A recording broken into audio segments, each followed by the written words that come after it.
Device. Sorry, we're gonna work through this. All right, I think we're good. We have. Hello, Hey hello. Craig, can you hear us now? Hey, Craig. family. So let's just wait for a confirmation there. Yeah. So What just happened? We can confirm. We try to confirm here. oh yeah, let's just do this.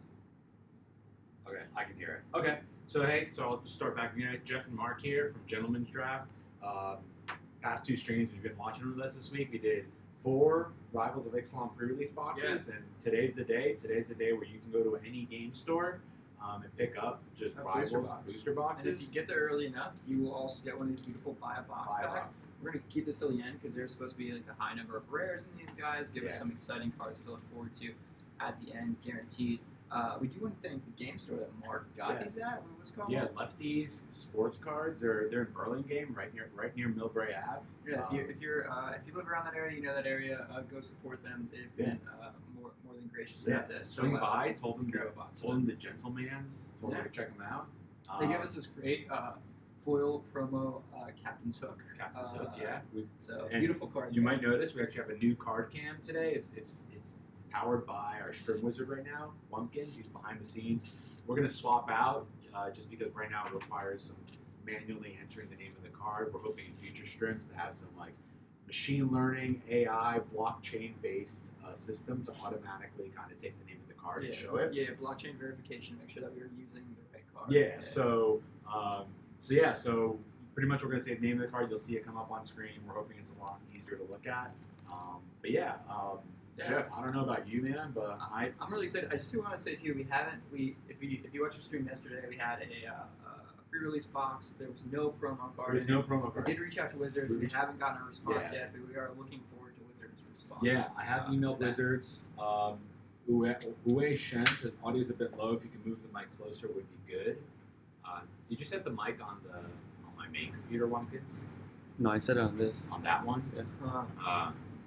I just gave it a fat boost. You give it a fat boost. All right. So how's it now? Just keep letting us know if things get better, and we'll also try to speak up. But yeah, like Jeff was saying, my box yesterday after the first day where I got tons of bombs. The second day, I got kind of the opposite where I didn't even have a foil promo, which kind of sucks. But we reached out to Wizards. I did some research. This is not the first time this happened. Like sometimes people get 0, sometimes people get lucky.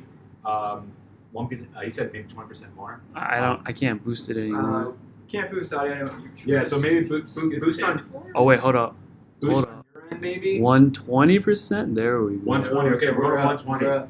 But yeah, didn't have much luck yesterday. Still got pretty cool cards. Yeah. But not that full promo, which I was really looking forward to because it's a guaranteed shiny. Has that beautiful date in Boston gold on it. Yeah, we're hoping maybe Wizards makes us right by us, sends us something. Maybe they'll like the video link that we sent them and give us some more stuff to open on stream. Maybe some full promos, maybe some Dire Fleet Poisoners signed by the team. Craig family says it's excellent, so I think. Thanks. Yeah. So maybe all the Elder Dinos framed in a nice, really like mahogany frame. So just some ideas. I'm a man of great ideas. But yeah, if you're watching. And you're near the Twitch office, come down. We're in the 6th floor game room. If you want to just come and play games, there's a guy over here playing. It's cool. If you want to come hang out with us, that's cool too. Yeah. No knowledge required, actually. I am living proof of that. So yeah. So expert drafter. Yeah, expert card picker. Yeah. But not so good at the actual game. But I know a good card when I see one. It's true. And you might not think it's a good card, Jeff, but it actually is a good card. Yeah. You'll eventually that's the limit of my knowledge. The meta will eventually catch up with my clairvoyant meta knowledge. So I think I suck at opening the plastic. So why don't you take it? All right. Remember that strategy. Just pull at the corner a couple times. Gotta find the right corner. There we go. All right, riff. Nice and easy. Let's pull off that pesky Wizards classic. Yeah, and get it in there. Take this. I'm gonna put this to the side. Again, we're gonna open this buy box at the end. This is a promo that Wizard has with like brick and mortar stores. If you buy a whole box, they give you this pack, and it's just packed with rares. Pretty much, I think rares and nuts guaranteed. So we're gonna open this at the end. It's gonna be kind of a high note, and we also got this Captain Hooks promo. But we're just gonna dive in. So we got 36 packs I here. think we're gonna each take a pack. We'll open them up. We'll talk about the cards. As we start to see duplicates, maybe we'll just kind of skip over those. And keep on rolling through. For sure. Yeah. And as we talk about cards, we're gonna have DJ Chronic joining us. He's in the house. He's got where the hyphies at? Oh my god, where did I put that? Did I bring the hyphies? Did I forget the hyphies? Did you forget the hyphy I might have mats? forgot the hyphies. All right, this is an emergency because if we actually open up some good cards, they won't be protected if we don't have the hyphy mats. So I can run and get the hyphies. yeah, why don't I just do a pack? Why don't I just hang out here and talk about the cards while you run upstairs? Whoa! That's not very gentlemanly, Mark. Yo, Get going. hold on. I can save this. I'll talk about lore. while you Yeah, go. Alright, I- Wumpkins okay. is gonna come on stream, talk about lore. I'll be right back. You're right, we need those hyphy mats. So thanks for pointing out DJ Chronic. I mean, again, our viewers are amazing. They're in the thousands right now, but I'm glad we could see that one message pop through. But yeah, Wumpkins, you are MTGO. For those who don't know, Wumpkins, MTGO semi-pro. Once the top 3 Magic Online streamer on Twitch. 1800 ELO. No, I dropped. I'm like 1760. 1760. Modest and honest. I appreciate that. But also a lore expert, one of the preeminent Magic lore experts. So tell us what's going on in Rivals. So we got what happened in Ixalan. We got some planeswalkers. They got trapped on Ixalan. We don't exactly know why, but Jace showed up there. Vraska showed up there. This new guy Angrath, he showed up there. We got Huali, who discovered she was a planeswalker, but she was born on Ixalan, so she was already there. And now it's all like collapsing together. At the end of the Ixalan lore, they all arrived at the Golden City, which, if you have opened the card Thematic Compass, it flips to Spires of Vraska. So that's them seeing the Spires of Vraska. So in this one, they're all fighting over trying to get the Mortal Sun. The Mortal Sun in lore, it's like this super powerful object that amplifies your power. In the game, it's even better. +1/+1 to all your creatures. Planeswalkers can't activate abilities, and you draw an extra card every turn. How can you get That's better a than great that? For 6 mana. Yeah. And it makes all your cards 1 mana cheaper. I forgot about that. Wow, that is like collecting all the Dragon Balls. It's a straight bomb. amazing. If you open it in your pack, you're a lucky person. Yeah, I'm hoping we have at least 1, maybe 2 in here. 2? Yeah. I don't even know. I'm feeling good If about we this get box. 1, I'll be happy. It means we claimed the city, Golden City. Exactly. So we've got all the different tribes coming through. The vampires, we got our boy Maverick Fine. He's like the dignified dude with the suit. We've got our girl Bona. She's like the butcher, the barbarian, the one who likes to just kill people and drink their blood. They've teamed up. They've moved on, going to the throne. We've got on the side of the merfolks, Kumena. The other merfolk lady, Tishana, her card kind of sucks. She's kind of old and outdated. Kumena's like, no, get out the way. I'm the new merfolk leader now. So he shows up to Vraska. He's like, I'm going to get the Mortal Sun. But he shows up at the same time the vampires do. And the vampires got him outnumbered 2-1. And the vampire cards are better than Kumena.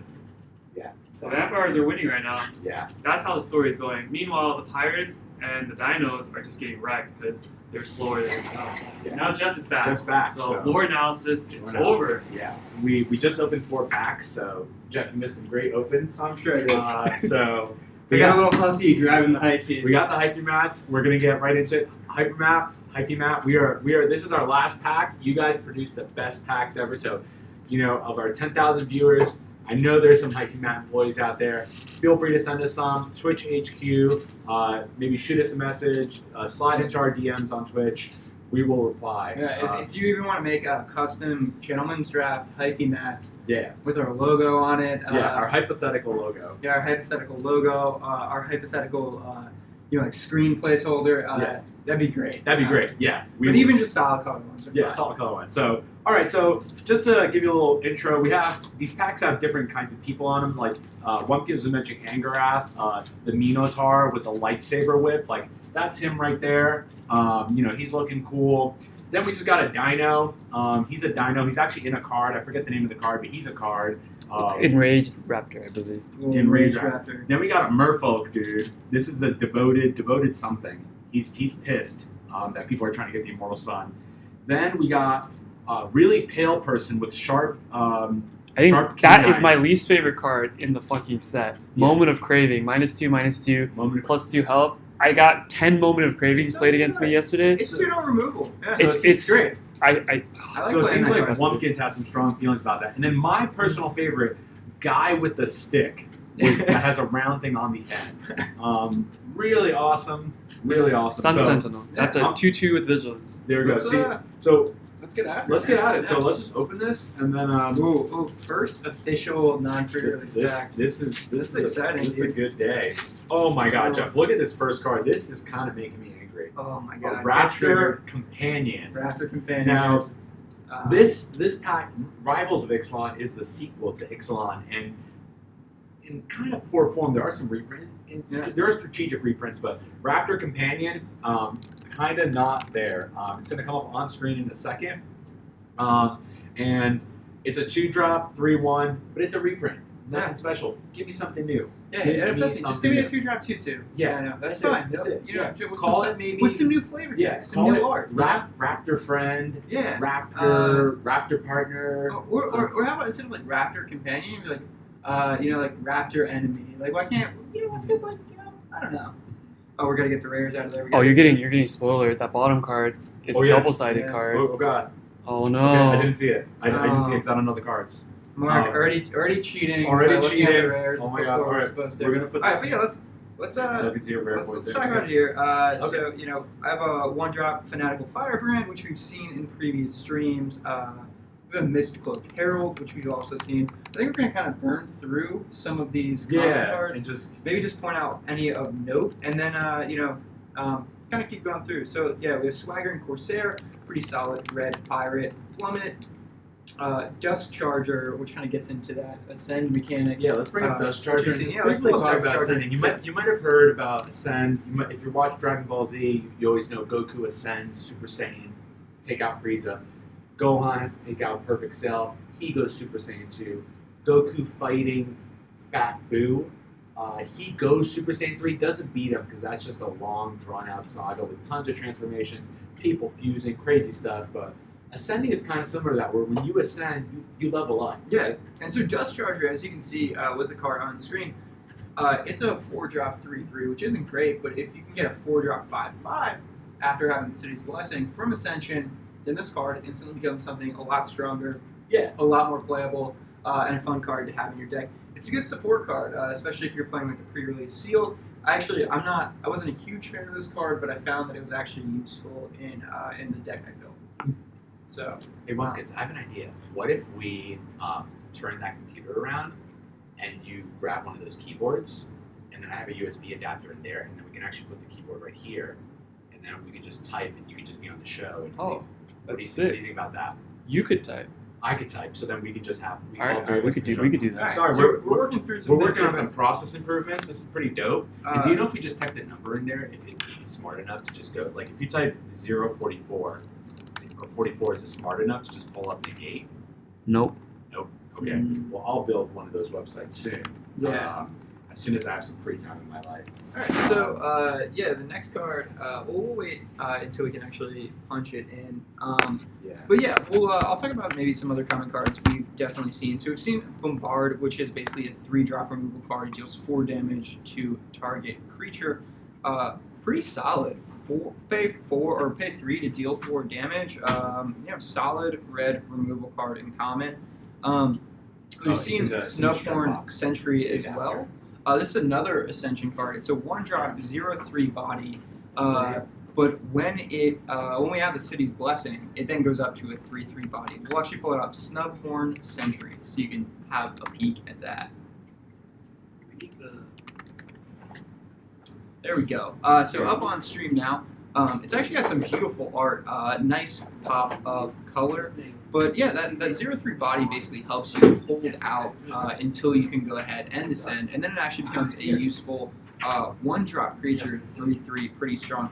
This is a card I actually like more than the previous one we were looking at, Dusk Charger. Yeah. We're still working to make the Okay. stream a little bit more streamer friendly, so give us one moment there.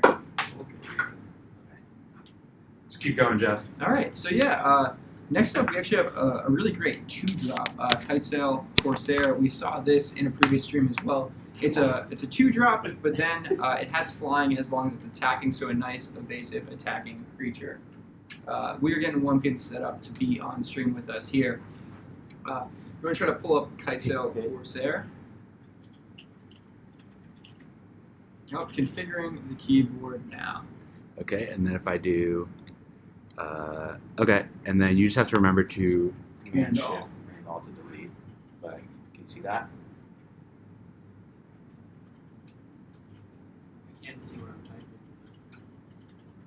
There we go. So we got Kitesail Corsair, and I like the mechanic of basically adding an ability anytime. Oh. I'm actually the best typist here because I'm actually a StarCraft champion. So Oh yeah, he is StarCraft champion, Mark. We're gonna get Wumpkins in here as well. All right. All right, so yeah, Kitesail Corsair. It's one of those cards that actually has more ability as attacking. I actually really like the 7-2 drop. What do you think, Wumpkins? Really strong, limited format. That card's just going to hit you every turn for 2 damage. Oh yeah. And it hits a little bit bigger bodies on the attack, so it's a little bit harder to defend against, even if you do have a flyer. You at least have to have 3 toughness. Kitesail Corsair. It's already up there. Okay. Next up, we have a Traveler's Amulet. Nice, easy mana fix. You can actually see the old art there. We have a little bit newer art here in Rivals. We'll get that right in there for you. But yeah, pretty easy, straightforward mana fix card. And then one I haven't seen, I don't think we've seen yet, is Jadecraft Artisan. And so Jadecraft Artisan is a 4-drop, 3/3, but when it enters the battlefield, target creature gets +2/+2 until end of turn. So it does come with like essentially a sorcery speed type of bump for another one of your creatures, so it can make it quite a bit stronger. And then I'm into my uncommons. Yeah, so so let me go through my comments now. We have Negate. A card that's been printed many times. Yeah. People should be very familiar with this. Yeah. Again, this is older art. Yeah, so we'll show the new art. I kind of like the new art. Really flashy. A lot more color, a lot of stuff going more, on there. Really cool. Brazen Freebooter. Card we've seen over the course of pre-release. I like it. Pretty solid. Ends up creating a treasure token. So effective mana cost comes down to 3 effectively to get it immediately. If someone counters that, kind of sucks. Vampire Revenant, another cool card. It's flying. Its feet are kind of touching the ground, but not really. Yeah. And for this, I think it's just probably a little bit too expensive for my liking. A 3/1 flyer for 4 seems a little expensive to me. Knight of Stampede, great in a Dinos deck because you're you're thinking like 4 mana for a 2/4. Not great. It has a big butt. But when you talk about bringing the dinosaur spells down 2 each, that's great because these, especially the big boy dinos, they cost a lot. Yeah. And so initially when you see this, you think 4-drop, it's going to help me get dinos out faster. That's great, but it's a little expensive. You'd probably want that a little bit earlier. But the nice thing is bringing that 2 down applies to any dinos you're casting, so it helps you apply more creatures or cast more creatures at once if you wanted to. And then it does still help get those bigger guys out, especially some of those elder dinos that are 6 or 8 drops. Next up, I don't think we've seen this one, a Raska Relic. Basically, you can tap it to add a colorless mono to your pool, or you can, once you have the City's Blessing, you can sacrifice it, gain 3 life, and draw a card. Pretty cool. Interesting card. And then I think this one is new too, right, Jeff? Gruesome Fate. Guys down in the cellar. He looks sad. I like the art here. It's like you see the jail bars. But each opponent loses 1 life for each creature you control. So imagine you're playing a Vampires deck. You're going wide. You have a ton of tokens. This is great. Merfolk. You might have a lot of tokens that you really won't be going How about some of that flavor text? Yeah, let's see. You were keen enough to sink your fangs into us, Vampire, and now you're afraid of a few little nibbles by Udil Ratty Ratlock. This vampire is not having a good day. He's basically getting chewed on by the rats. He's in the slam house. He is Slam-a-lam-a ding dong. Sam-a-lam ding dong. Secrets of the Golden City. Cool card. Draw 2 cards. If you have the City's Blessing, draw 3 cards. Just gonna power through these other commons because who cares? A lot of commons we've seen already. Yeah, so thank you, Wumpkins, for the comment. Amazing stream alert. Thanks. Really appreciate you watching the stream. DJ Chronic takes me to Flavortown. Absolutely. Seems like you're playing, got you where you needed to go. Glad you're joining us from the East Coast. And I we're- think. we're here with some Oh, yeah. great. My heavily limited my Tulsi throat herbals. is getting kind of parched me right too. now. Yeah, Let me LaCroix's open really this. been helping me out in the early game here. A lot of people are big on the pamplemousse. I personally am a passion fruit guy because I have a lot of passion. That's true. I like honest tea. Keeps it honest. Honestly, it's pretty good. Ah, that's good stuff. That's good stuff. Yeah. Any other no really other commons Well, that were Wumpkins, super big on. I do want to bring up maybe Jungleborn Pioneer as one of the solid merfolks. Do we want to Sure. get that one yeah, in? let me just Jungle Grove, Jungleborn. Born Pioneer. Yeah, and so it's a pretty solid 3-drop merfolk. The big thing is when it enters the battlefield, you create a 1/1 blue merfolk creature with hexproof. So essentially, you get a 3/3 in terms of bodies out on the board. It helps you go a little bit wider with merfolk, and then that 1/1 token does actually get boosts from other merfolk. If you're going for that synergy, if you have one of those uncommon or rare merfolk that kind of bump up the power of others on the board. So actually a solid card there that goes Now a little wider. Wumpkins ripped open a pack, so Yeah. let's Two comments. let's do his comments. What Yeah, do you got? some there? color We raptor. talked about this one yet? We have, but I think it's worth talking about here. Yeah. I actually, from my set yesterday, I ran into one of these, and I actually think this card is kind of a sleeper card in terms of its power. The 1/2 for 2 is decent. The trample doesn't really make sense on it right away, but once you have the extra mana lying around to give it that extra 3 power, it actually becomes quite a solid attacker for you. And there are cases, you're out of cards later on in the game, and you want to bump up one of your creatures. This guy has buff built right in. And you can buff it more than once. Yep. So Yeah. if you have 6 mana open, suddenly that is a scary raptor. That's a 7/2 with trample. It's probably getting through at least 4 damage through like a 3 toughness attacker. And that could be the difference between like a won game and a lost game off of a 2-drop that you played earlier. Yeah, it's quite a good card. And then there are a lot of those 1/1 tokens that you're going to see a lot of 2/1 creatures that this can also handle in those cases. But because of that ability to buff itself, it can swing higher. Next up, we got Legion Conquistador. Don't need to talk about that one. No, Seen that already. reprint from Ixalan. We've seen it. Next one is Crashing Tide. Have we talked about this one yet? We haven't talked about Crashing Tide today, so we can jump in and give it a little talk. I like this card. It's it replaces itself, so by definition, it's a 1-for-1. So I mean, sometimes you can draw a land, so draw is a little worse than 1-for-1. But it also bounces your opponent's creature. So this is really strong and limited. What happens is you bounce your opponent's creature, they lose back on tempo, and you don't even lose on value because you managed to draw a card. Yeah, So it's just a solid card. solid card. bounce card.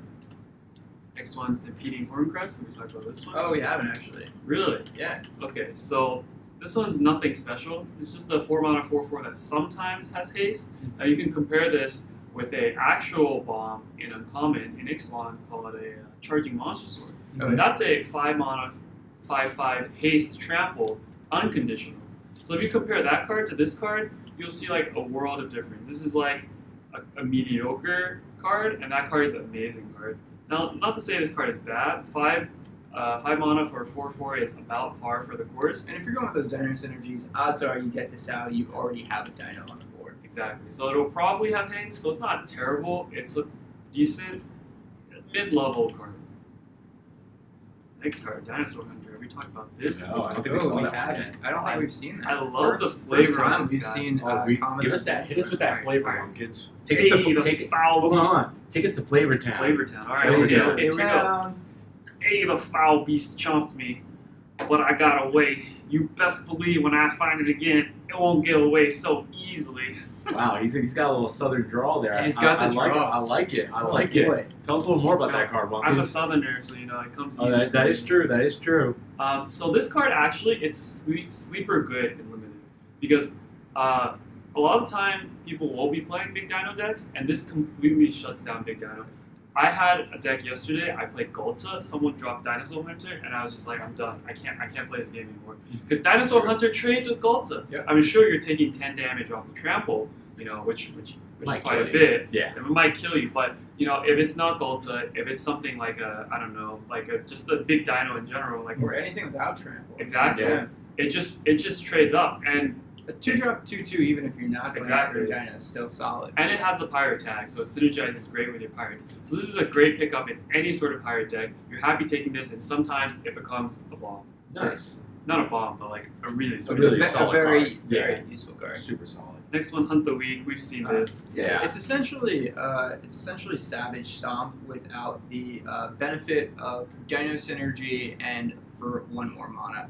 You can actually see it here in its a little bit older form. The newer art, we'll get it in there. You're actually looking through the inside of a dinosaur's mouth as it hunts its prey, which is always great. That's pretty sick, And actually, yeah, it's actually pretty sick. Lots of color. You see like a little monkey on there. And then the flavor text is pretty nice too. Death Lizard approaching Captain. What's cool about this card is that this is Brent Doobly, right? Yeah. His last words.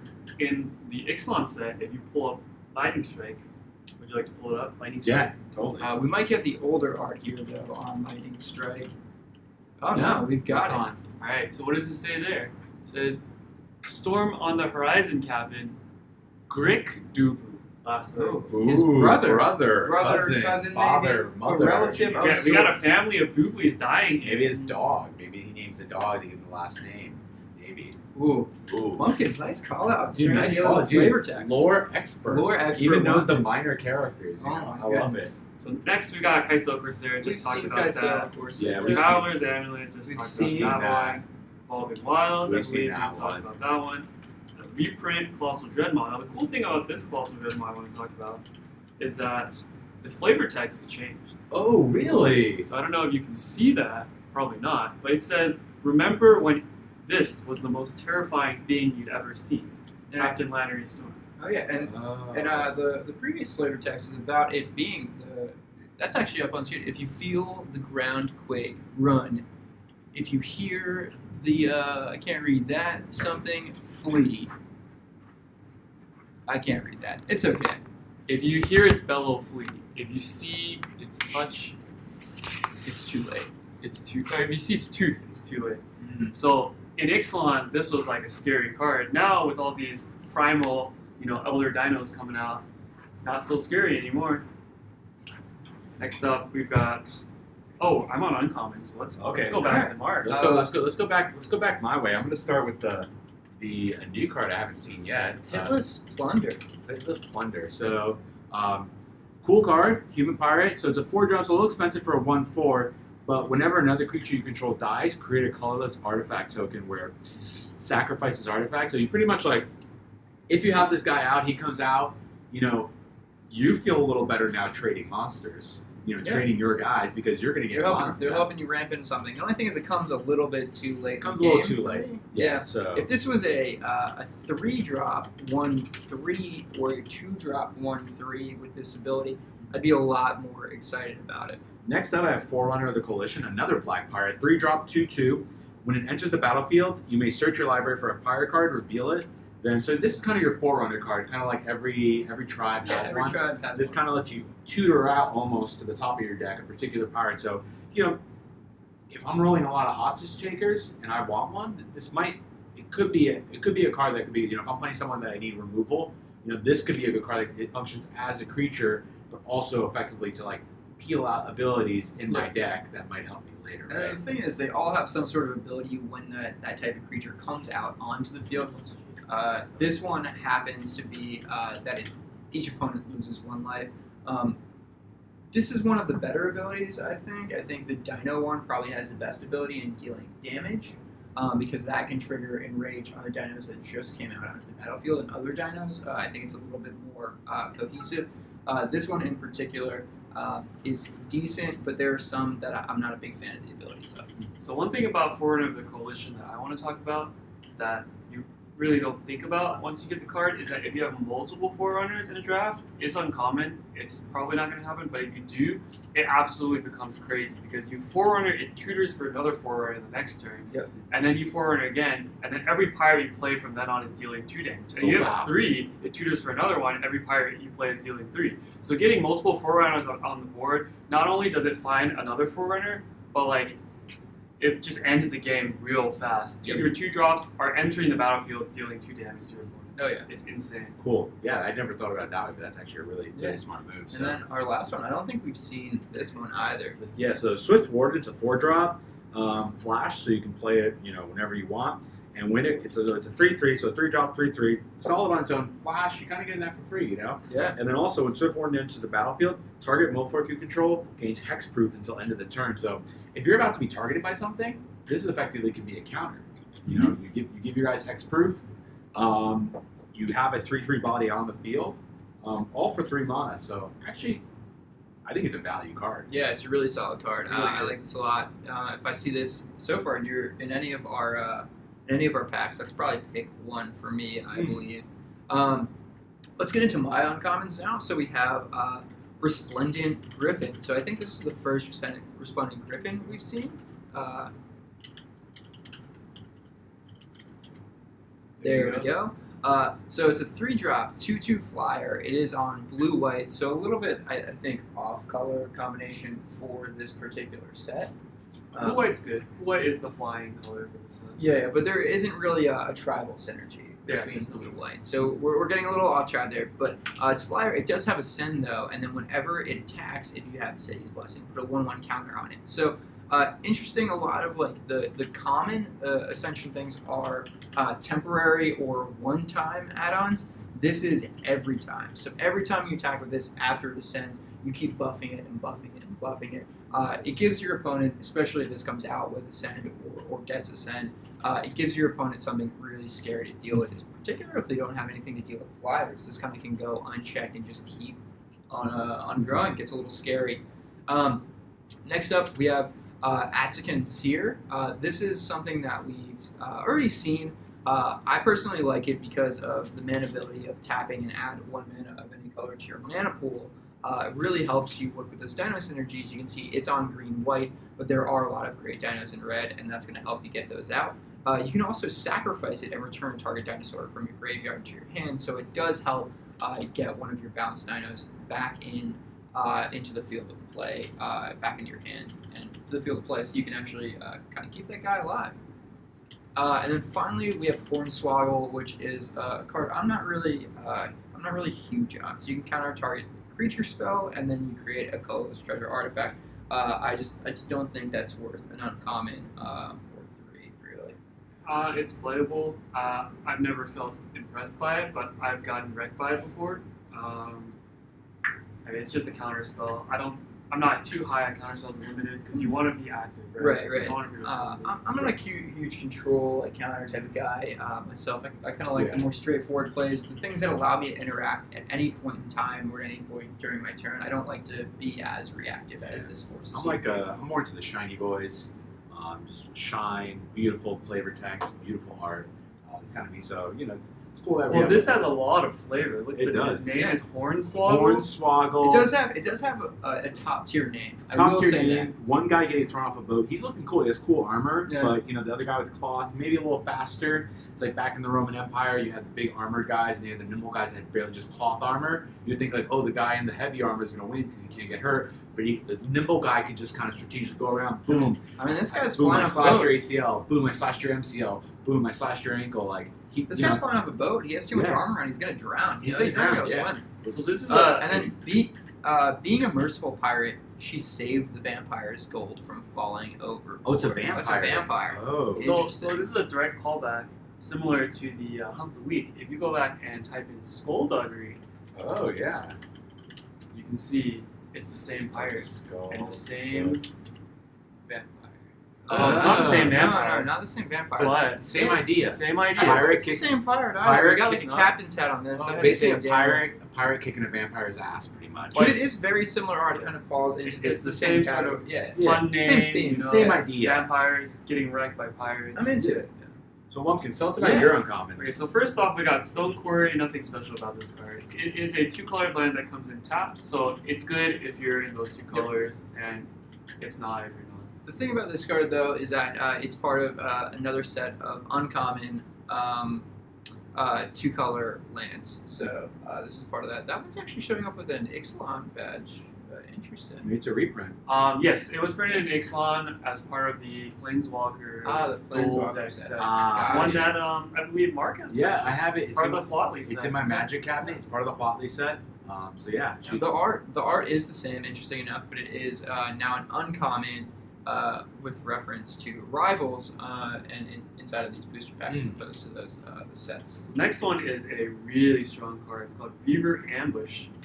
It spells exile target creature with power 3 or less. So it's effectively the same ability as Vanquish the Weak, and most of the time it will be the same way. But because it says exile, a lot of annoying death effects won't affect it, and then you can't bring the card back. So it's just straight upgrade to Vanquish the Weak. And I mean, premium removal. This is probably pack 1, pick 1 most of the time. Oh, nice.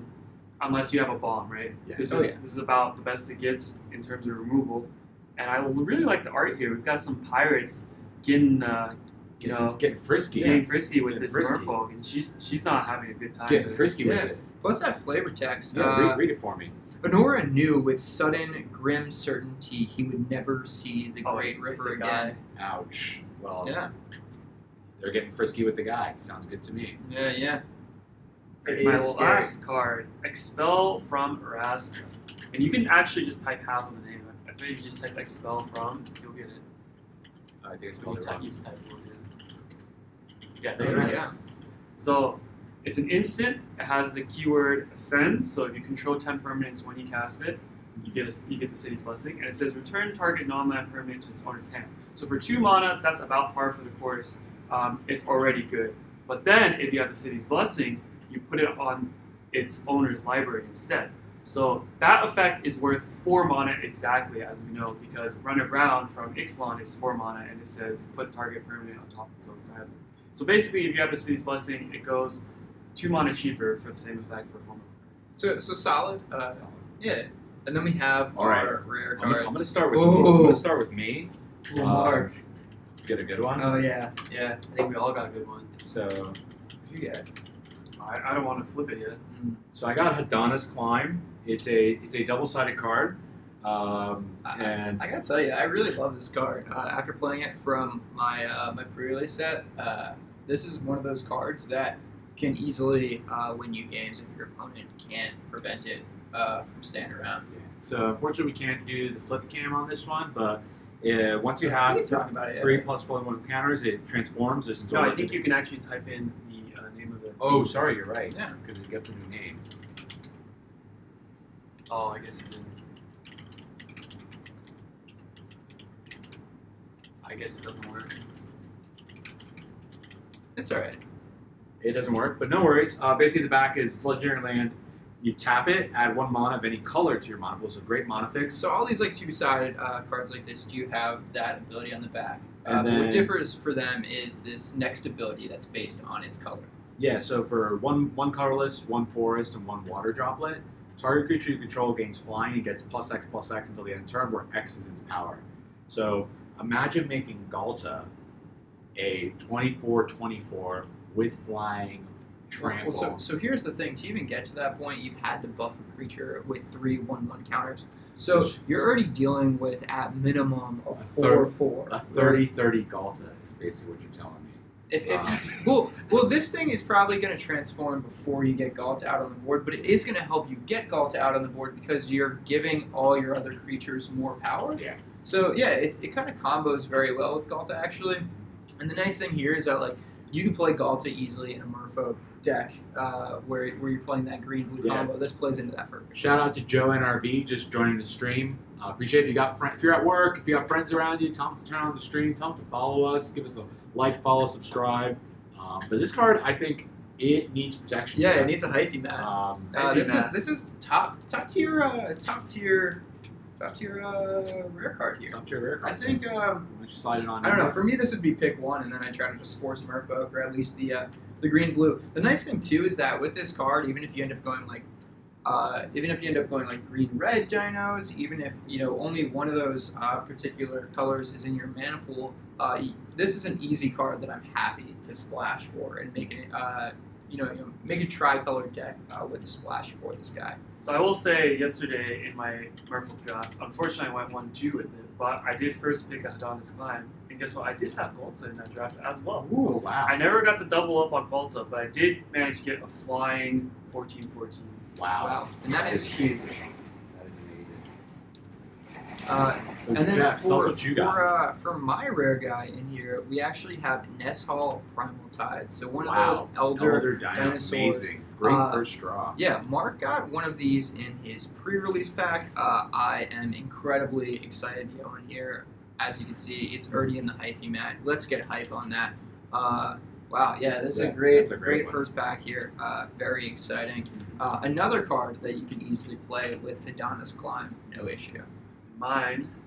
Ooh, a card. Bomb out of bombs. Wow. Tender Shoot Dryad. Now, standard, Amazing. probably not playable, but limited. I will tell you from firsthand Here's my card. experience, I had this card played against me and immediately conceded the game. Both times. Twice. 2 games in a row, I got this card out on Wumpkins. Yesterday, I believe, right? Yes. Conceded both times as soon as he saw it. It's a hard card to deal with, especially if you get to City's Blessing. No Those chance. 3/3s coming out, you have no Just chance. GTFO. That card should be called Tender Shoot GTFO Dryad. One very important thing to understand about this card, too, is it says at the beginning of each upkeep. That's not your upkeep, that's your opponent's Each upkeep and your upkeep. So so this starts ramping up your creature base very, very quickly.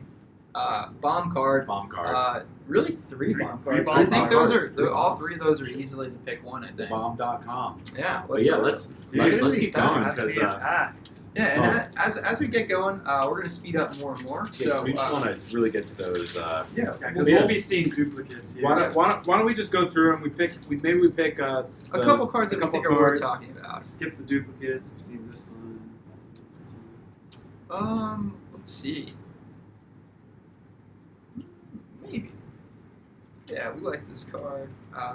Sailor I've seen memes. it. Ooh, very Let's nice. bring that one up. It's like it is a reprint, but it is a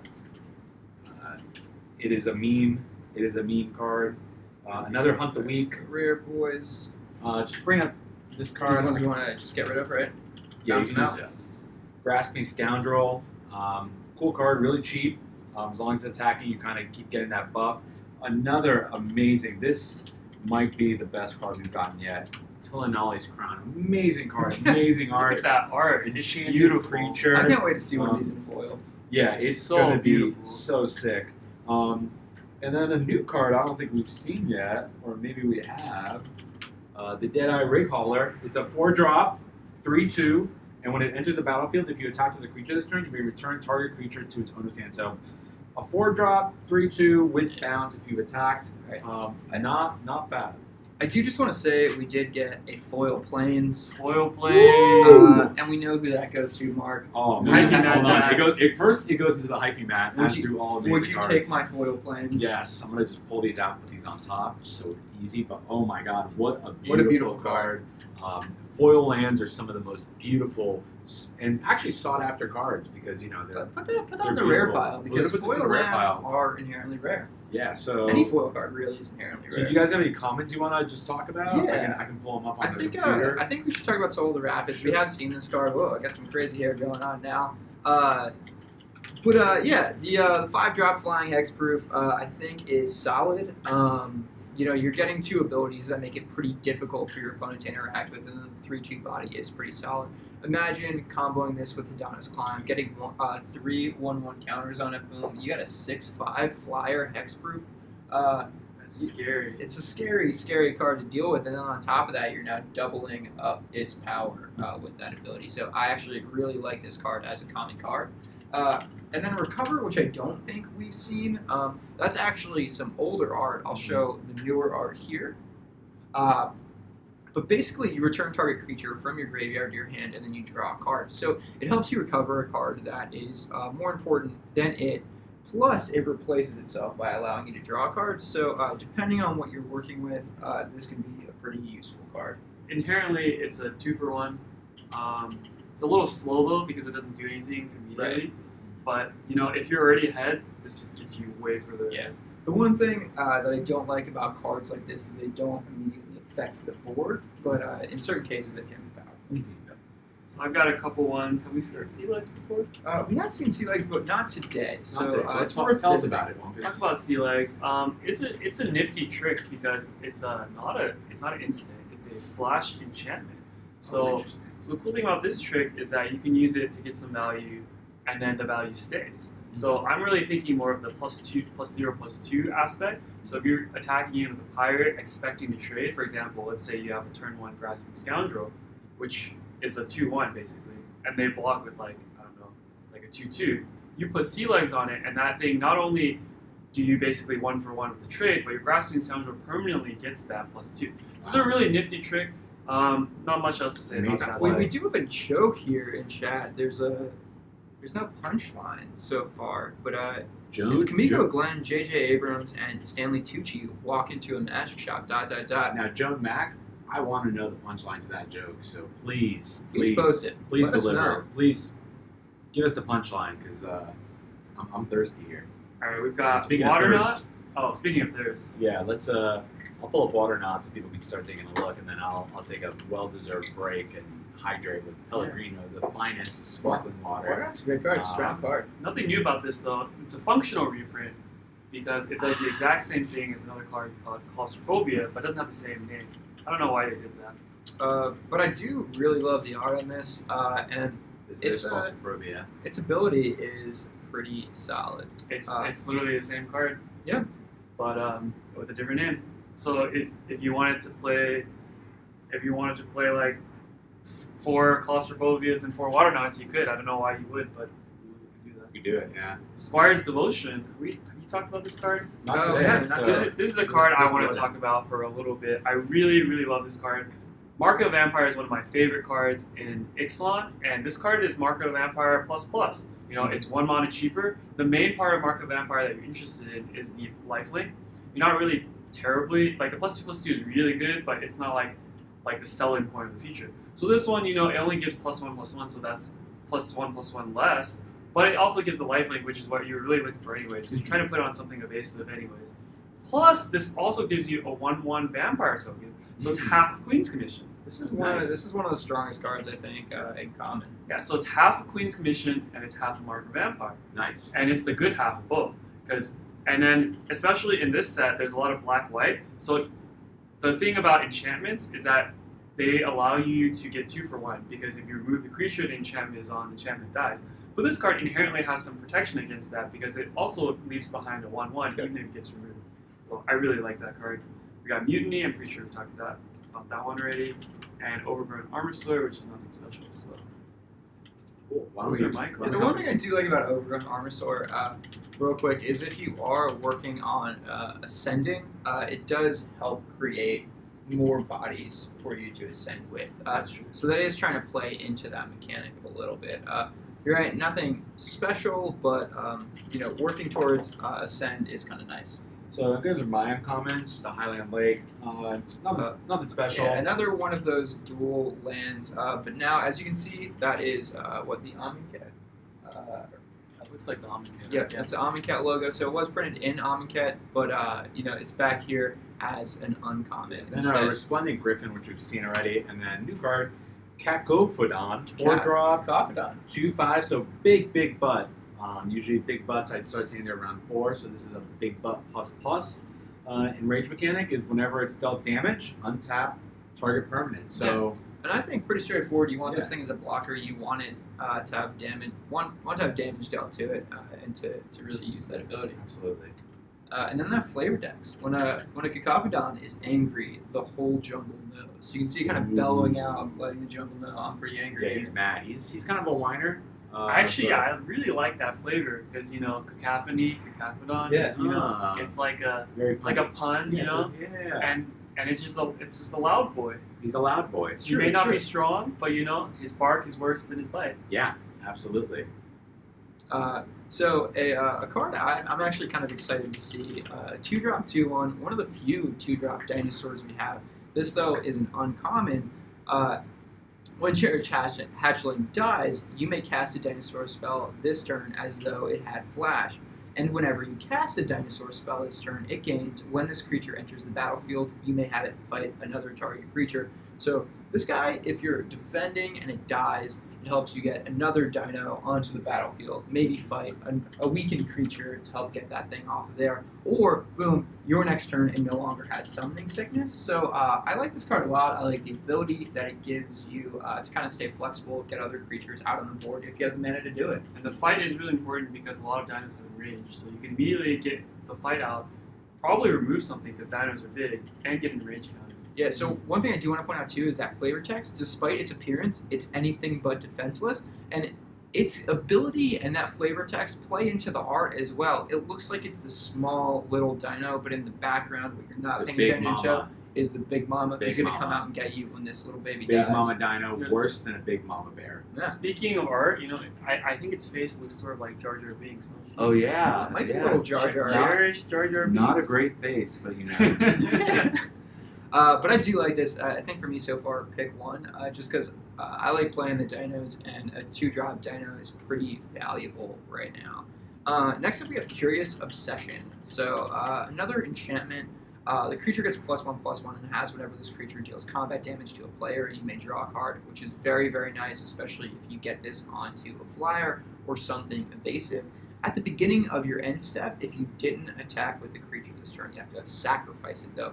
So it does basically mean that you have to keep attacking with a creature. It doesn't have to be the enchanted creature, but it does have to be a creature. Yeah, no, I like it though. Pretty solid, adding the 1/1. For a 1-drop especially, it's pretty strong.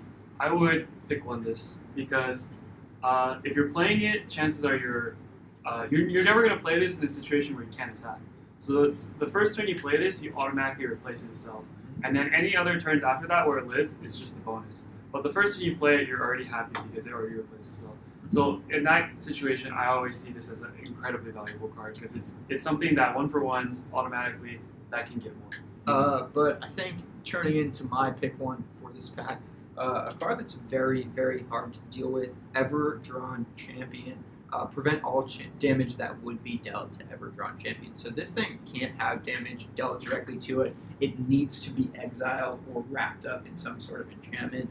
For 3-drop 2/2, it maybe sounds like a little bit expensive, but because that ability is basically no other creatures can outright kill this thing, this is a very, very strong uncommon card. Not in any of those tribes, but I'm okay with that. I'm very happy to pick this card. So the one thing about Everdawn Champion is that I was with you on amazing card until yesterday when I got 10 Moment of Cravings played against me, and then I realized Moment of Cravings destroys this card. And now my evaluation card just dropped a little bit. Yeah. Still an amazing card, but with the fact Wizards fix your shit, why is Moment of Craving a common? Moment of Craving is a very, I'm very so strong tilted card. by that card. It's amazing. It's removal ++ because you get the life gain. It's like Vampire Synergy. It's great. Insane. So first is Flood of Recollection. Not a useful limited card, but an amazing art, and it's Story Spotlight 1 out of 3. Yeah, can you tell us what's going on in the story at this point? So at this point, Jace, when he first arrived in Ixalan, he's coming fresh off a hot battle with our boy Nico Bolas. Mm-hmm. Now, Nico Bolas is one of the most powerful creatures in the entire Magic universe. And he just, swats away Jace like a fly. That's a really old art of Nico Bolas. What's in his name? Nico Bolas, God Emperor. Oh, I don't know. Let's do Nico Bolas God. See what comes up. In Amonkhet, yeah, there we God go. Pharaoh, sorry. So this is the Amonkhet one. He just sort of slaps away Jace like he's slapping a fly. Easy. And Jace, he gets wrecked. He gets sent. He flies away to Ixalan as like a self-defense mechanism. Loses all of his memories and wakes up in Ixalan. So this card, Flood of Recollection, if you want to go back to Flood of Recollection, is him remembering all his old memories because he hit his head. He fell down. So in Ixalan, there's a card called it's a 2-mana card that bounces. I can't remember the name of the card. Yeah.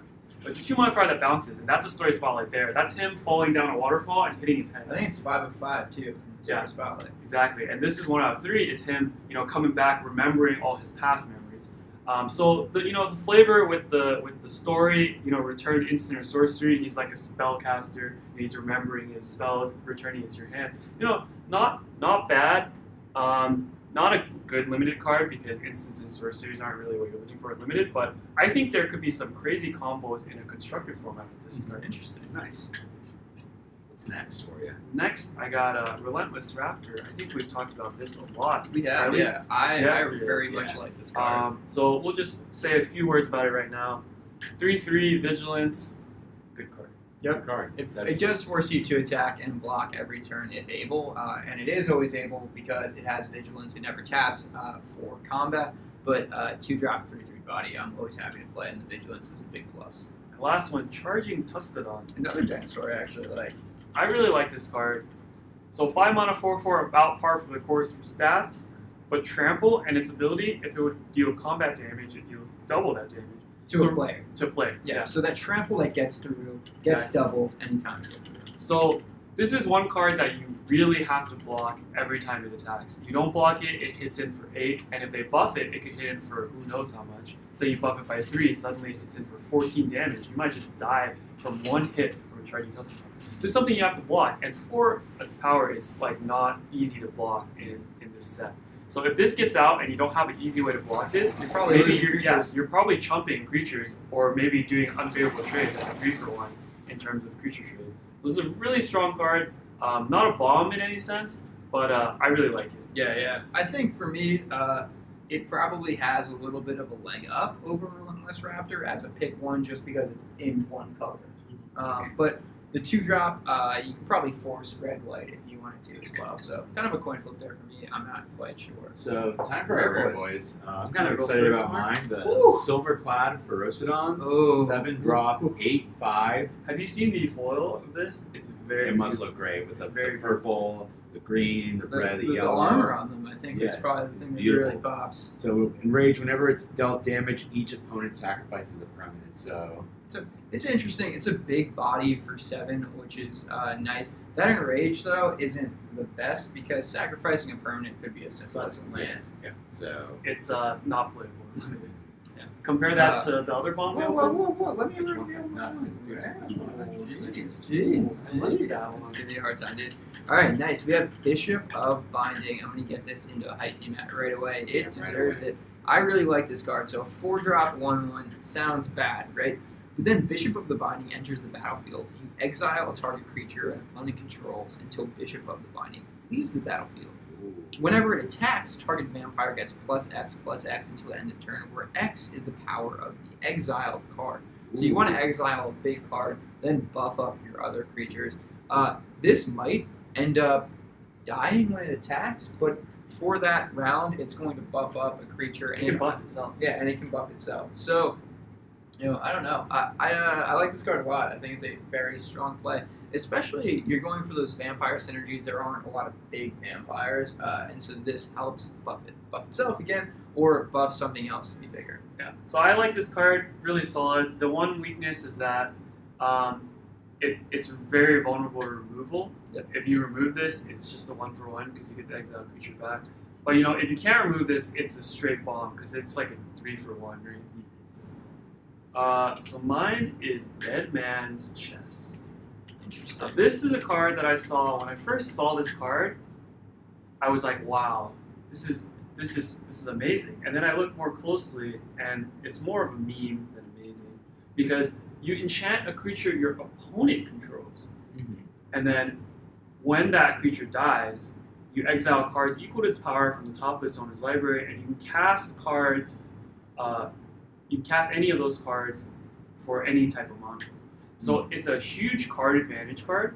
But the thing is, it doesn't do anything when you play it, and you have to have another removal on top of that to be able to take advantage. And not only that, if you exile something, say like a 3-power creature, and you get 3 lands, you've just wasted 2 mana to help your opponent find more cards that aren't lands, right? So it's not that amazing. I probably wouldn't play this unless I had a deck with 7 removal cards. Essentially, if you can combo this in the same turn against Exactly. a big creature, that's really what you're Yeah. hoping. If you for. play this, and then next turn if you play this on like I don't know like a 6-power creature, and then impale it on the same turn, that's game winning. But it takes a lot to get to where this card is good. Definitely, but it can be useful. Not the greatest though. I think you had an uncommon. Yeah, the Charging Tuscanon. That's probably Better. much better pick. Okay, so now I got Lightsaber Boy. Lightsaber boy. All right, let's get it rolling. Let's power Yeah, let's through get it some. rolling, yeah. I'm ready Alright, to Divine so- Verdict. alright, so- We've seen this card. We have a Negate, before. Brazen Freebooter we've seen, Divine Verdict we've seen. We'll talk about Spirewinder. You want to pull up Spirewinder real quick just so people can see it? It's a 2/3 flyer. I actually have a misprint. You can't see the power and toughness on this card. So again, Whoa. more quality Wait, control issues. misprint. More You quality know, Dude, misprints control are worth issues. money. Dude, my Misprints are worth Spire, money. dude, mine Let's, too is also Oh my misprinted. god, yours is also Dude, misprinted. let's sleeve these These immediately. are these are we're gonna misprints are sleeve worth these. money. Misprints are worth money. We're gonna have the misprints But pile. Spirewinder, interesting. It turns into a Misprint well, we can't read it, alert. so I don't know. It turns into a 1/1 as far as we know. No, just kidding. It turns into a 3/4 flyer with Ascension. A 2/3 flyer for 4 is decent. With Ascend, it makes it a much stronger card. So this is one of those cases where the card isn't great, but when it gets Ascend, it becomes a much better card. Moment of Craving. Did we talk about Moment of Craving? We haven't talked about it, but Let's we bring it up. we We have talked about it. We it. haven't seen it yet, and this is a very strong card. I love this card. A potential in a weak pack. Pick oneable in a weaker Definitely pack pick from oneable. commons. That card, I just can't stand it. Every time I see this card, I see the art. This is one of the packs art, right? It's this girl right here. Honestly, it removes a lot of creatures and it gives you life gain It's- in that vampire. it's synergy. just so It's incredible. frustrating. Yeah, it's It's a that frustrating common. one. Like I've seen decks with 4 of these. It's insane. We have Naturalize. It's not a very important or noteworthy card. It's also a reprint.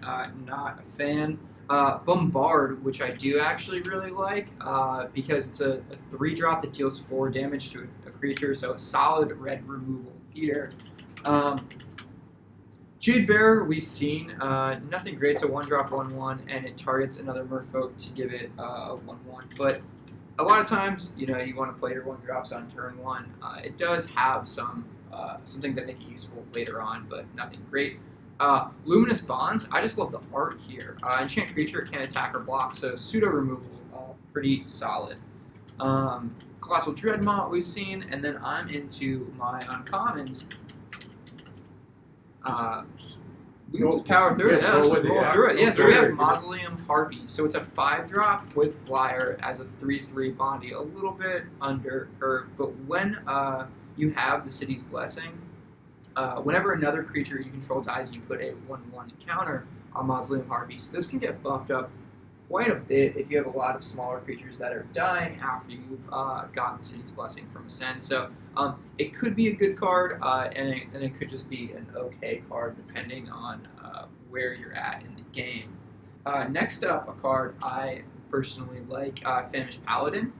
So it's a 2-drop. Famished Paladin doesn't untap during your untap step, and whenever you gain life, untap Famished Paladin. So it's going to play into that vampire synergy of gaining life to get this guy back and active for you. But life gain with the vampires isn't hard, particularly if you have a lot of those 1/1 life linkers.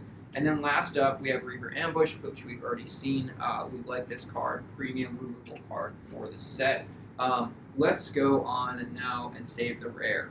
Well, why don't you just power through your Have we content? talked about Sworn Guardian? We haven't talked about Sworn Guardian. It's there's not much to talk about. It's a 1/3 Merfolk. Kind of sucks. Dark Inquiry. Have we talked about this one? Not today. We talked about it a bit yesterday. I'm not a fan. It's not great. It's 1-for-1 that doesn't do anything immediately when you put it on the board. So not a fan.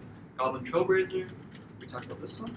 Yeah, we talked about how he is not looking at the map, which is the problem yesterday. Yeah. He's not. You're right. He's not looking at the map. Yeah. Can this Goblin even read down? Can you read a map? Yeah. But I actually but like- it's a great card. I actually like it. 2/1 Menace. Menace cards are always hard to interact with. The 1 means that probably the creature that is blocking it, the first creature is going to get up the damage, but that's okay. River Darter. Flavorful. We talked about this one. No, give us your lowdown. Don't make splashes, make progress. Ooh. Cannot be blocked by dinos. And if you notice here, she's swimming in between the two legs. Ooh. Oh yeah, those aren't trees. Those are dino feet. legs. Dino Oh, feet. yeah. I love it. feet. I love it. Other than that, it kind of sucks. Yeah. Sun-crested pterodon. We talked about this one. Yeah, we talked about it yesterday. Basically, big-butted blocker. The flavor text even played that, in that they don't like things in their territory. So they're more of a defender, but for a flyer that deals 2, that kills a lot of flyers in this set, and it doesn't die to a lot of flyers in this set. I know our boy Alec Lee is very big on this card. Personally, I think I would maybe play it about half the time, but Alec Lee, he thinks it's an amazing card. I think it's solid. I like it. Yeah, if Alec Lee, if you're in the chat, awesome. We love your opinion. If you're not, what are you doing with your life? Yeah, that buff of having vigilance if you have other dinos too is very, very strong. Next we've got Impale, pack one, pick one. Yeah. Just destroy a creature, very good. Any creature without hexproof. Exactly. Sea Red. Have we talked about this one? We talked about it. We talked about it before, but not today. Yeah. I love this card. It's just, the flips, the downside effect is not a downside, because if you're putting this on any creature, automatically it's minimum a 3 attack first striker. Probably you're putting it on at least a 2/2. Yeah. So it becomes a 4 power first striker. There's not much that has more than 4 power. Yeah. So you're probably attacking with this every turn. You're probably killing whatever's blocking Exactly. it, or it's getting through every single time. And so it's just good. Next we've got Legion Lieutenant. He is, or is this she? Is this a guy or a girl? It's hard to tell with a lot of these because they have headdress on. Exactly. Could be a wig. We can't really tell. We can't tell. It's a vampire. But it's a Vampire Lord, and this card is going to be in every single Vampire deck. Limited, constructed. You got a Vampire deck, you're putting it in there. It's properly statted, and it gives everything on your board +1. This is a card you see and you say, hey, I'm going into vampires. This is a card I would love to take as a gentleman. Wow. For my vampires. I get it. I think. What are you even talking about? Just take it. All right. Why don't Can you I just throw that? Can I get that hyphy mat? Yeah. You can hyphen that. That's Throw the- hyphy mat. Throw the boosters off the edge. We'll clean those up later, and just keep your pal there. One All right. We'll take these tokens from you just to keep things orderly. Yeah. Yeah, So great what- card. so Great card. So Wumpkins is referring to the gentleman's draft. What we're doing is we're opening, and you're thinking there's 3 dudes here, and it's like what? How are the cards Yeah. together? To be clear, Mark and I have paid for the booster box. But Yeah. we are Yeah. more than happy to let Wumpkins take it. Yeah, Wumpkins is a treasure to the Gentleman's Draft He is. show, channel, stream. He's, so he's like, hey, I really like that card. I really want that card. You got it. Wumpkins might like some other cards, and you can come up to me after, and he's like, hey, I want that card. And 99 out of 100 times, I'll be like, shut up, take it. Why'd you even ask? You insult me. Yeah, Wumpkins last uncommon. Yeah, we've already seen it. Ever Ever done Done champion. We Just do talked like about this card. We talked about it, but it does fall a little short on So- the removal. So you guys are all good up into your rare boys, right? We're good, So yeah. I'm gonna power through my uncommons. We have Foul Orchid, just another dual land. I didn't type it right. Orchard. I guess it's a reprint that has different color. Yeah, again, you see it as a common there. Now we're seeing these as uncommons. Silvergill Adept. Ooh, that is a good one. This is a 2/1. very, very, very strong card. You're going to play this with Merfolk synergies 100%. You're not going to want to pay that extra 3, even if you have to. The draw card is kind of nice, but you always want to play this by revealing another Merfolk Yeah. and then drawing a card. So essentially, it replaces itself, plus it puts a body on the board. I love this card. Incredibly strong in Merfolk. Yeah, and now I think we're gonna need a bomb uncommon pile because Ooh, I just Bomb got uncommon what pile. everyone's Put it, thinking. put it in our misprint. Yeah, I think so in our misprints. I got a Ravenous Chupacabra. Oh. So I got one for you. This, I got one this for you. is the I contract killing of Rivals. I think Exactly. it is the best one, a bomb card, Bomb card. not rare or mythic level. So it's great. 4-drop, 2/2. You're like, wait a minute. But wait a minute, when it enters the battlefield, destroy target creature and opponent control. So you're getting a boy on the board. And you're getting rid of someone else's boy. So let's just talk about this for a second. We had a card right here before. Impale. Impale. I'll just pull it up. No worries. Yeah. So destroy target creature. That is 4 in and of itself, right? Yeah. And what would we say? We said it was pack one, pick oneable, right? Pack one, Yeah. pick oneable. Chupacabra is Impale with a body attached to it, so an absolutely incredible card. I'm actually surprised it's an uncommon card, not a rare card. It's insane. crazy. It's crazy. But Jeff, why don't you Yeah, shine I got my rare Alright. card, Released to the Wind. So it's an instant exile target non-land permanent for as long as that card remains exiled. Its owner may cast it without paying its mana cost. Interesting. So you exile a permanent, and then the owner of that permanent can cast it. It's just a flicker that's more versatile. Yeah. So most flickers run around 2 mana, but they usually target creatures. This one can target a non-land permanent, so you can put it on like an enchantment. Say for example, you Ixalan's binding something, and then they played like a bigger boy, and you're like, oh wait, I wish my And you Ixalan's might binding hit yeah. that bigger boy. You Interesting. could play this. So Now it's very, not. very situational. It's very situational. Okay. Not an amazing card. I Yeah. probably wouldn't play it most of the Okay, time. and what do you got on for your rare boy? I got a bomb Oh my god. in limited. Champion of Dust. Whoa, we So we saw this. This was one of my promo cards. one of two. My one of one was Yeah. Kite Sail Marauder. Yeah. And wow. But you have 3 Kites of Marauders. Yes, I have so 3 a little bit less somehow. exciting. And once I trade with Jeff, I'll have 4. So Yeah, it's true. Things are looking It's up true. and up for me. Champion of Dusk, yeah, pretty solid 5-drop 4/4 body, but then it helps you draw cards. You do lose life when it comes in the battlefield for that card draw, but you gained a lot of life Yeah, at this point, probably. Wumpkins, MTGO semi-pro, you're doing the draft, you're doing rivals, like this card comes your way, what are you thinking? My only 3-0 so far in Rivals has been with Champion of Dust. Wow. And let me tell you about this card.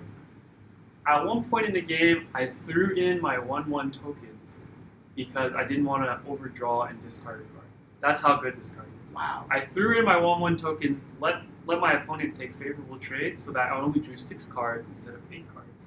And then I played this card, drew 6 cards, and my opponent immediately conceded. Wow. He probably thought I was being stupid by making that attack. And then I played this card, and he's like, wow, this guy's so smart. Yeah. All you need to know about this card, that you will sacrifice value on the board because of how good it is. And now my rare boy, actually, we're approaching a complete playset of this bad boy. Oh, Time to shoot your eye on. no. Holy This shit! is amazing. Dude, imagine if we were drafting. And limited. Imagine if we were drafting with this, dude. Incredible. Holy 2 shit. people with Tenor Dryads would Oh be my god, incredible. it would We- be so we have unfun. 3 of them now. Oh, it is really? almost a full playset.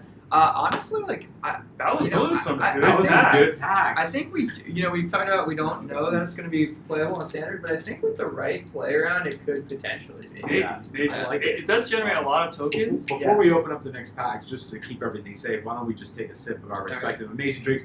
Well, Mark, I'm actually running out of La Croix. I'm going to have to pop open another one. so me here with the Another one. Pellegrino, Jeff with the La Croix, and Wumpkins keeping it honest with the honest Honest tea. tea. We each have our preferences. I think all of us have great taste in drinks. So, Listen to that beautiful crack. so really good. I have a La Croix here too. Passion Cracking fruit. that LaCroix, let's crack some Yeah, packs. exactly. Let's do it. So really open, Crashing Tide. We've seen this card already, so no need to talk about that. These comments are. We probably talked about all the comments right now. Yeah, we talked about a all lot of of them. comments. Let's see. Actually, we That haven't- one. Have we talked about Stampeding Horncrest or a different one? No, Yeah, we talked. That's the one that gets hit. Yeah, we have talked about Stampede. Raptor Companion we talked about. Why don't you guys just give me the quick? Oh, we haven't talked about these. The lightning on this card. The Fathom Fleet Border, I like it. You're pretty much always going to want to play this with another pirate on the board, but a 3-drop 3/3 is pretty solid. I'm looking to play this in a pirate's deck for sure. All right, next up, have we talked about Frilled Death Spitter today? Definitely. Oh no, we Okay, haven't. we No, haven't. we talked That's about the how one he on was the on art. Frilled Death Spitter is the one on the art. Can we find one? Definitely worth bringing There up. it is. It's a 3-drop 3/2 body, so pretty solid as a common already. And then it's in Rage. Whenever it's dealt damage, it deals 2 damage to target opponent. So it kicks back at your opponent. Even if it gets blocked and killed, it's still doing something to your opponent because Enrage happens even if the creature dies due to the damage. So I actually really, really like this card in a Dino deck. Next up, we don't I got a good one really for you guys.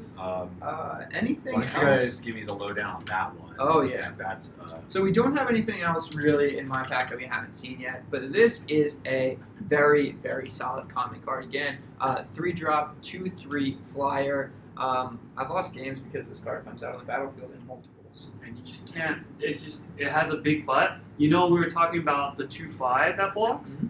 Well, it can't. I mean, it blocks this, but it doesn't kill it. I mean, No. if you're talking about in a draft, if you get a couple of these, your opponent might be able to deal with one or two of them, but they're probably not going to have enough removal to deal with all of them, and that makes it very, very painful for them. And powering through my comes out of the Forsaken Sanctuary, so just another dual land. The nice part about Forsaken Sanctuary is a lot of the dual land cards in this set aren't really on a particular synergy. Right. This is on the Vampire synergy, which is great. Golden Demise. Ooh, so this is actually one of the best cards for constructed. Is what I was reading earlier today in black. Interesting. So yeah, all creatures get -2/-2 until end of turn. If you have the City's Blessing instead, all creatures your opponents control get -2/-2 until end of turn. So you really want to play this with Ascend, but even if you can't, if you have some larger creatures on the board and your opponent's gone wide, it can potentially wipe their board. And then Wumpkins, how about you give us the analysis on the Regisaur Jr.? Register Junior, super solid card. I'm probably playing this in any green deck that I play. 5 mana for 6/6, that's well above statted, and both of those tokens have trample. Gives you a lot of versatility, helps you, with cards that want or decks that want more than one body on the board. It's better against removal. You only remove half of it. It might not be as good against Big Boy because you have to double block, or like if you play against like a 4/4, you lose one of your bodies instead of a 6/6. But in this set there aren't that many big boys, so this is probably better than if it was just a 6/6. And really, to be honest, I actually really like this card. I've considered maybe trying to play it in a constructed deck. I don't think it's quite strong enough to do it, but I think it's a very, very strong. And just to give the viewers some uncommon. context on what our constructed decks are, Wumpkins rolls a beautiful, beautiful black-white vampires deck. Hence the gift of Yeah, that was not random. We see cards, and I know Wumpkins got his eyes on it. I'm like, Wump, don't even ask.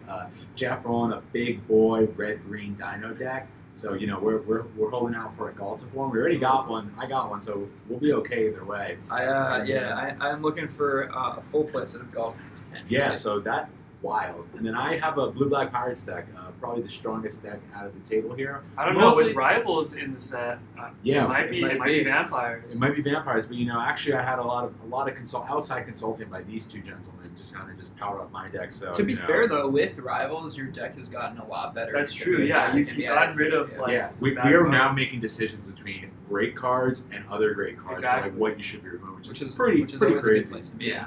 So Jeff, tell us about your cards. Yeah, so Sky Marcher Aspirant, a 1-drop 2/1, pretty solid ahead of curve. But if you get the City's Blessing, it does get flying, which makes it a great card. It's probably not pack one, pick oneable, just because you are dependent upon the Ascend. And I don't like being dependent upon Ascend because your opponent could be racing to it as well. And if you don't get it, then it turns a lot of those cards that you're dependent on with it, makes them a little bit weaker. But the next one we have is Enter the Unknown, which I actually do kind of like. You have a target creature explorer, so either it gets a land for you or it gets a 1/1 counter. Explorer I found to be a very powerful mechanic. On top of that, you can play an additional land this turn. So if you talk about playing this on turn 1, you have another land that you've already You ran. can't play on turn 1. You can play it on turn 1. It's a 1-drop. Oh, but you don't have a creature. Oh, that's true. But you could if you had extra lands, you could play it on turn 1. Or turn 2. Or turn 2 with a 1-drop creature out there. Either way, I think the ability to play an additional land is pretty awesome in I think itself. Yeah, so I actually really, really like this card. And then the next card we have as well, I also very much like Needletooth Raptor. A 4-drop 2/2 doesn't sound great, but it's enraged. Whenever it's dealt damage, it deals 5 damage to target creature and opponent controls. So it can take out a much larger creature on your opponent's side. Love that card as well. So we've got Reckless Rage. I don't think we've talked about this one. No, we haven't. It's an uncommon. Ooh. Deals 4 damage to target creature you don't control and 2 to your creature you control.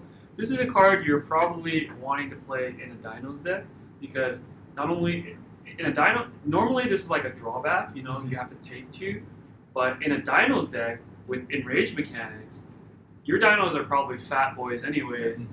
and you want to get that 2 damage, and it pops in range, and it deals 4 damage. Yeah, just in the side-by-side, if you target your Needletooth Raptor with this and kill your Needletooth Raptor, 4/1, you're dealing 4, you're sacrificing a creature, obviously, but you're dealing 4 damage to a target creature you don't control, plus 5 damage to a target creature you don't control. So, you can combo this card and do a lot of damage. This is actually another card that I'm considering if I have enough Enraged Dinos. Next, we've got Strider Harness. It kind of sucks. One way I have seen this used effectively, though, is getting it out on the board in turn 3. Oh, It is a reprint. The didn't know new that. art actually has a nice harness on the Dino. It's like Jurassic Park plus. But the nice thing about it is it's pretty low cost to equip. So once you start getting creatures out on the board, you can keep equipping it to different things to give them haste and that extra 1/1, which can become kind of powerful depending. It's not bad. But it is more situational than anything else. Next, we got Canal Monitor. The stats as a Magic card, nothing to speak about, but It's flavor amazing flavor text. Wumpkins. Would you like to read this? Oh, We read it Oh, you read it, yesterday. yeah. Why don't you You read get it to read it today? I today. get to read it today. and give Amazing. it to us as someone who would be telling someone about a canal monitor. The first goblin tried to swim the canal. Second, built a raft. The last and craftiest goblin launched herself from a fire cannon and soared over the canal, trailing smoke. All were eaten, Wow. but only one was cooked. Wow. Amazing. So pretty much. Very ominous. Yeah. It's ominous flavor text for not that ominous of a Magic card. And I love the color scheme too. He's like, he probably has some camouflage thing going on here where he's like half water, half aquatic. His back hind legs are a little black. So kind of cool. Yeah, I gotta tell you guys, I have 2 cards after my uncommons, so I know that we have a. So he is hyphy-matting a foil. foil. I'm pre-hyphy-matting. Aggressive Urge. Now, not much to talk about the card, but I want to talk about the art. It's very similar to this Angry Boy art from a card. It's a reprint. It is also Oh, a no. reprint. It's about enrage or rage, right? What was it? What was the card called? I forget. Like, Yeah. let me see if I can type it in here and get it. Enrage. Rage. No. You know I don't what know. I'm talking I know, about, the right? one I took a picture Yeah, of. it's so funny. Yeah. We don't know. Hodge, I haven't sent you the link, but I'm gonna send you the link right now. I would have to. Hodge would know because it's in Hodge, aka Raj, a good friend of mine, big Magic player. He has like Commander decks and stuff. And also, speaking of Commander, sorry I didn't call it out earlier, but Craig Family 7101. He just said he just wrapped up the Commander game. Hope it went well. I think you said you lost your Commander at something or another, but you'll get him next time. Yeah. But we hope you had fun playing it. Commander is obviously a different format of Magic. We don't play it, but I heard it's a lot of fun. And some people in the office actually do play it. Johnny plays it. Yeah, so might be worth checking out. I think it's a pretty interesting format. So we've got Merfolk Mistbinder, basically the same as the Vampire Lord, but for Merfolk. Yeah. I think this is going to be a top tier card. Mlex would be happy taking this. Yeah, again, another very strong, buff card for all of your Oh, I like this. whatever tribal synergies. Yeah. I think the Merfolk one might be a little better than the Vampire one, but Yep. both go really wide, so who knows. And Daring Buccaneer, we talked about that one yesterday.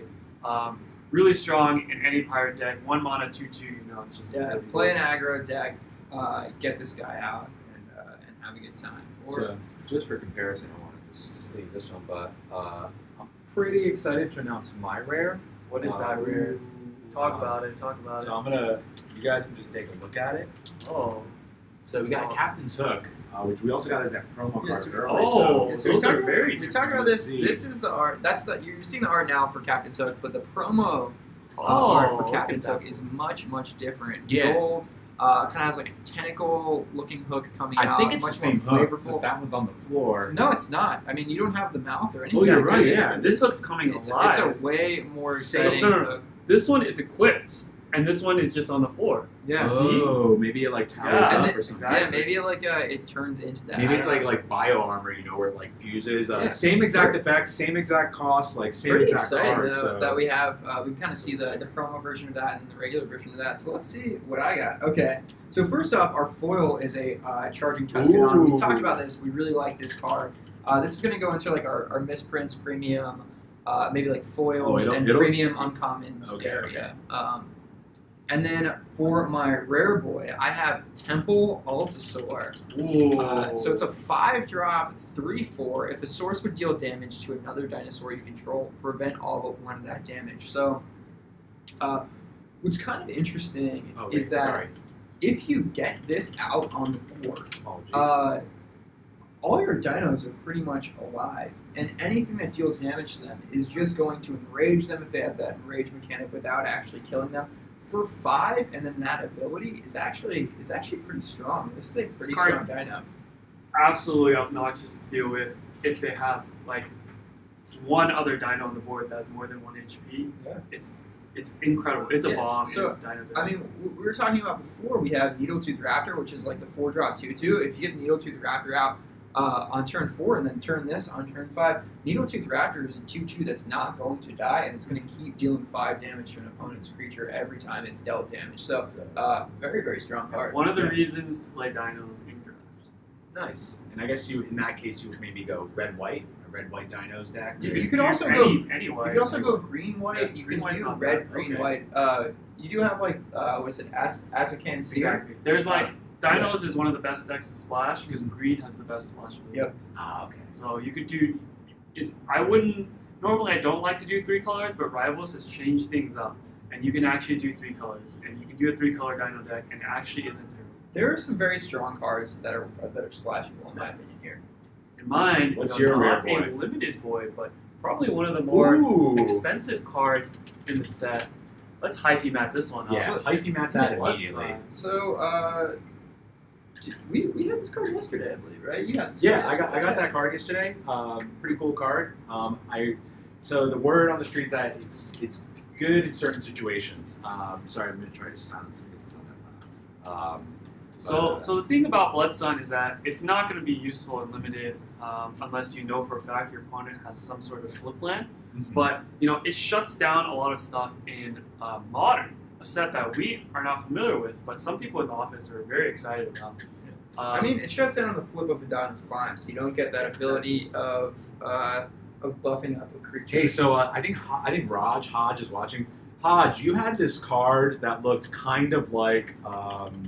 No, it's a reprint, so we're not going to get. Oh, it. sorry. But Aggressive Urge. Like Aggressive this one. Urge. It's a guy's face. He looks really angry. I took a picture of it because it was so funny. He just looked so upset, and his face was like. "Argh." If you know the name of that card, you're probably not in Twitch text. You're probably not signed in, but you are messaging me on another messenger. A lesser messenger. A lesser messenger. Feel free to send me the message of if you know the name of that card. I could probably just look it up later, but we mentioned it. So I'm just going to open up with one card here. We haven't talked about it, but we saw it a bunch yesterday, the Araska Raptor. Can you guys give me the lightning assessment of this card? Lightning assessment, pretty decent body for the 4-drop. 3/4 is pretty strong. If you come across a Raptor in the city, stay perfectly still. At least then you will be well rested when you die. I love that flavor text. Working this into a red dinos, I think it's worth a look. Gleaming Barrier. Ooh, Gleaming Barrier. So a defender, that means it can only block. But that's okay because it's a 0/4. You're not looking to attack with it. When Gleaming Barrier dies, though, you create a colorless or a treasure token that you can tap to get any color mana. I get tongue tied there a little bit, but it's pretty strong in 2-drop if you're looking to kind of hold off your opponent if your opponent's being a little aggressive. So kind of like it there. I'm gonna power through my uncons because Yeah. I've seen 2 out of them, or two out of 3 of them. So Highland Lake, dual land. The Cherished Hatchling, which Jar Jar Binks, I guess, is what we'll call him. Jeff, I think, got him earlier. Yeah. And then we haven't seen this one today, but we saw him yesterday, I think. The Sadistic Sky Marcher. Again. Wow, Jeff, again, unpacking some shiny cards. I got them too. Wow, so, Oh my God. I'm really glad we're gentlemen's drafting because I would be so Livid. envious. Livid, yeah, that all these guys are Wait, getting is these this uncommons. from you, right? This is from me. No, this is from me. I just want love I this just want card. you guys to talk about Yeah, it. Sadistic Sky Marcher, I actually really like it. A 3-drop, 2/2 flyer and lifelink. You have to reveal a vampire or it's one more. Even if you pay 4 for this, though, I actually really like this card. I think in a vampires deck, I'm incredibly happy to get that. We do have Foul Orchard, which we saw already. The black-green.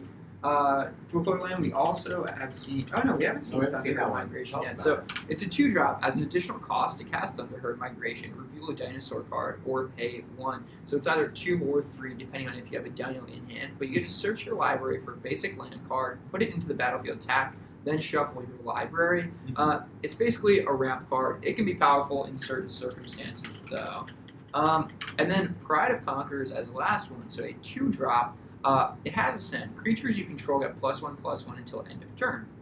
If you have the City's Blessing, they get +2/+2. You're really looking to play this with the City's Blessing. The important thing about Ascend here, and what might be confusing to people about Ascend, is that it's on an instant, so it seems like, oh, how do I have Ascend on an instant? But Ascend, if you're ascending, it happens on the top of the stack. So you have the City's Blessing as soon as you have something that says Ascend on it, and you have 10 permanents, as long as your opponent doesn't have it. I'm sorry to interrupt. We're gonna have a gentleman's draft first. Hodge just messaged me over a different messaging app saying Blood Sun, so good in Legacy. Hodge, I can read the writing on the wall. Come on over. That's not the name of the card. No, it's not the name of the card. So Hodge, if you're still watching, Blood Sun. we want to know what that card. You have it in your commander deck. He has an angry faces like this. But Blood Sun, we already got 2. I think we'll have enough. So at the end, we can be gentlemen about it and kind of like throw it your way. Yeah, I do want to talk about one of the commons I got, Sure, which yeah. we skipped over. Let's pull it up. Voracious Vampire. It's a 3-drop vampire, 2/2, but it has Menace. I actually really like the 2/2 Menace, even if it's a 3-drop. As a common card, a very strong vampire in my opinion. And then when it enters the battlefield, target vampire you control gets +1/+1 and gains Menace till end of turn as well. So it also buffs up a vampire that you've gotten out on turn 2, hopefully. And you're attacking with that thing, hopefully right through your opponent, because now it has Menace as well. I've actually got a lot of commons and uncommons we haven't touched yet. Ooh, I'm excited then. Martyr of Dusk, Oh yeah. 2/1. When it dies, creates a 1/1 vampire token I'm a with big, lifelink. I'm a Great big card, fan of great Martyr card. Dusk. Great card. Goat Grove Stalker, Merfolk Warrior, can't be blocked by creatures power 2 or less. Another 2-drop 2/1 that I very much like, hard to deal with. For Sorry. sure. Both of those cards, if you're going to send them out, they're probably going to take down a bigger body. Exactly. Or they're just going to get in all damage Yep. early. Sanguine Glorifier, Ooh, when it comes in the another very strong battlefield, card. gives a +1/+1 counter on another target vampire you control. Basically a 4-mana 4/4, pretty good. Swaggering Corsair, We do very much like this card as well. You do want to cast it to trigger that raid, though. Fanatical Firebrand, That haste is very useful on turn 1. You're getting damage in pretty much guaranteed, especially if you're the first to go. and the best part about this card is even later, it functions as a 1-mana deal 1 damage to something. Yeah. Which, not amazing, but pretty versatile. Yeah. The nice thing is actually too, it doesn't distinguish between your opponent. So it doesn't have to be your opponent or something your opponent controls. So it can also be an enraged trigger, which is important here as well. We've got Sun Sentinel. I really want to talk about this card before you guys give a boring analysis of it. When I talked about the guy with the stick on the booster pack cover, let's actually find one. Guy with the stick. That is actually, he is the Sun Sentinel.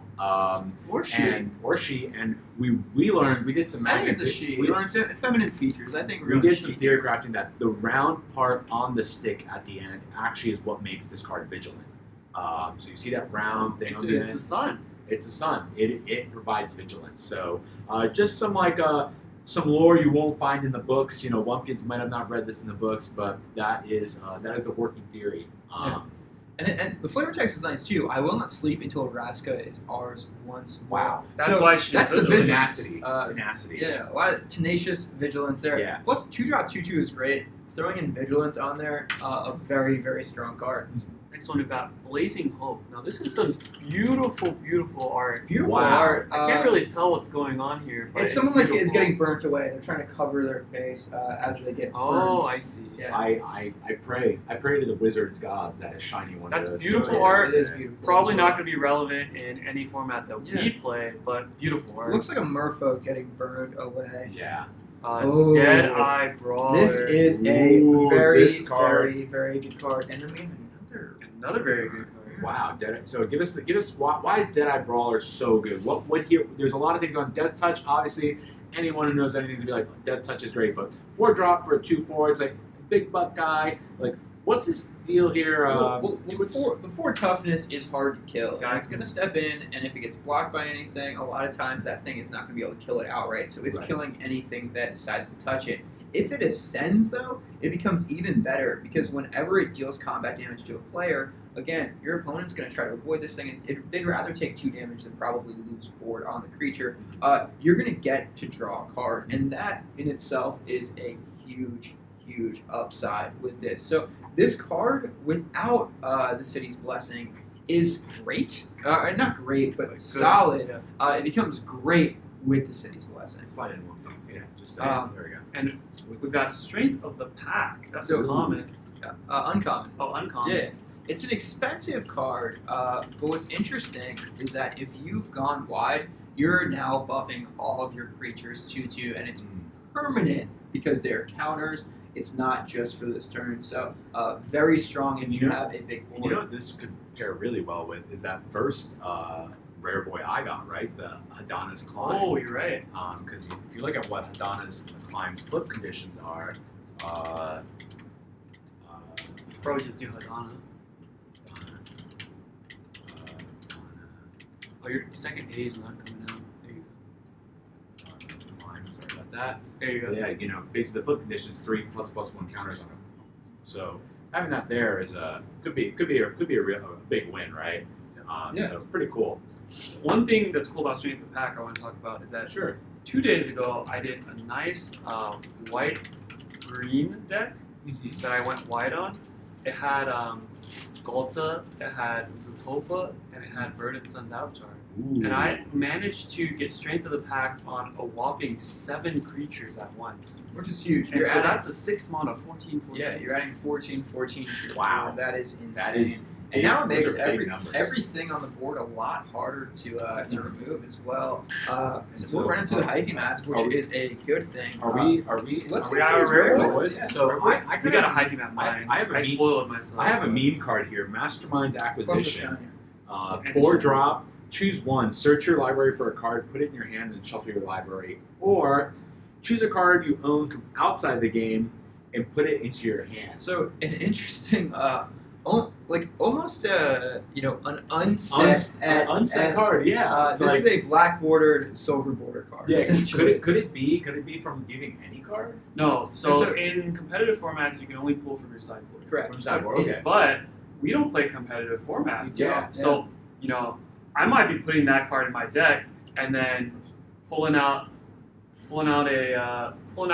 some unstable card against Mark, and Mark's gonna be like, "You can't do that," and I'll be like, "Why can't I? This ain't competitive format." It's true. This This is the MTGO semi This pro, card, so basically the way I feel about it though is if it's in your sideboard and you're putting this card in your deck. totally fair. Oh wait, this Why- is Story Spotlight.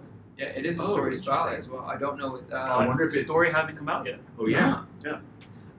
The thing is though, it's taking a place of a card that you're going to go look for. Why not just put that card there? instead? Exactly. Right. So I'm not a huge fan of this card, but my rare boy is a 3-drop called Induced Amnesia. It's also a story card, 2 of 3. When Induced Amnesia enters the battlefield, target player. What are you doing, bud? I'm just trying to get the names. Gotcha. Okay, when Induced Amnesia enters the battlefield, target player exiles all cards from his or her hand face down, then draws that many cards.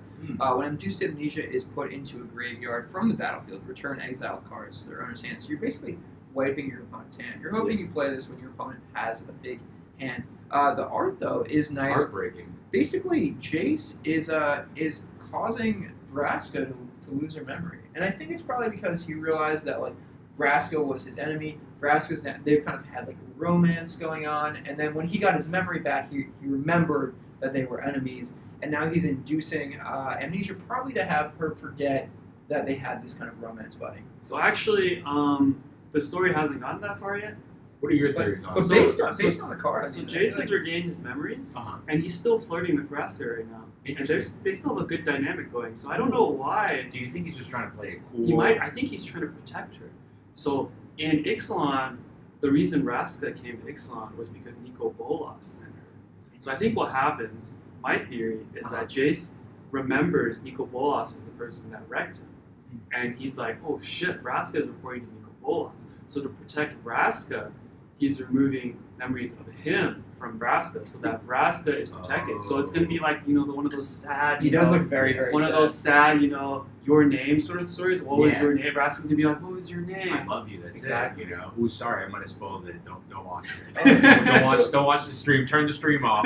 So I'm excited actually because I think yesterday we were talking about how beautiful this card would be in foil, Dear and God, you were right. we got one. in Yeah, foil. here It's we go. beautiful. The armor pops, Wizards the listen. colors, Wizards. the listen. colors on the Raptor pop. It's hard to see. I through didn't get the hyphy foil mat. promo in that pre-release box, but Wizards listened. Yeah, beautiful card, and again, I actually really like this as a 3-drop mana search you do. Alright.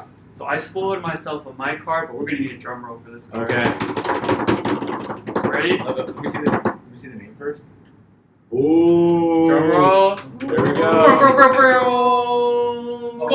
Galta! That goes straight to Joe. Oh, my God. it's going in my pocket, boys. I'm buttoning this Whoa. guy up. Whoa. What more is there to say? Oh if, my God, If you're Galta. working in a Dinos deck, a lot of your Dinos are. Oh, that is, and we did say that one was going to be beautiful as well. You're working with Dinos that are.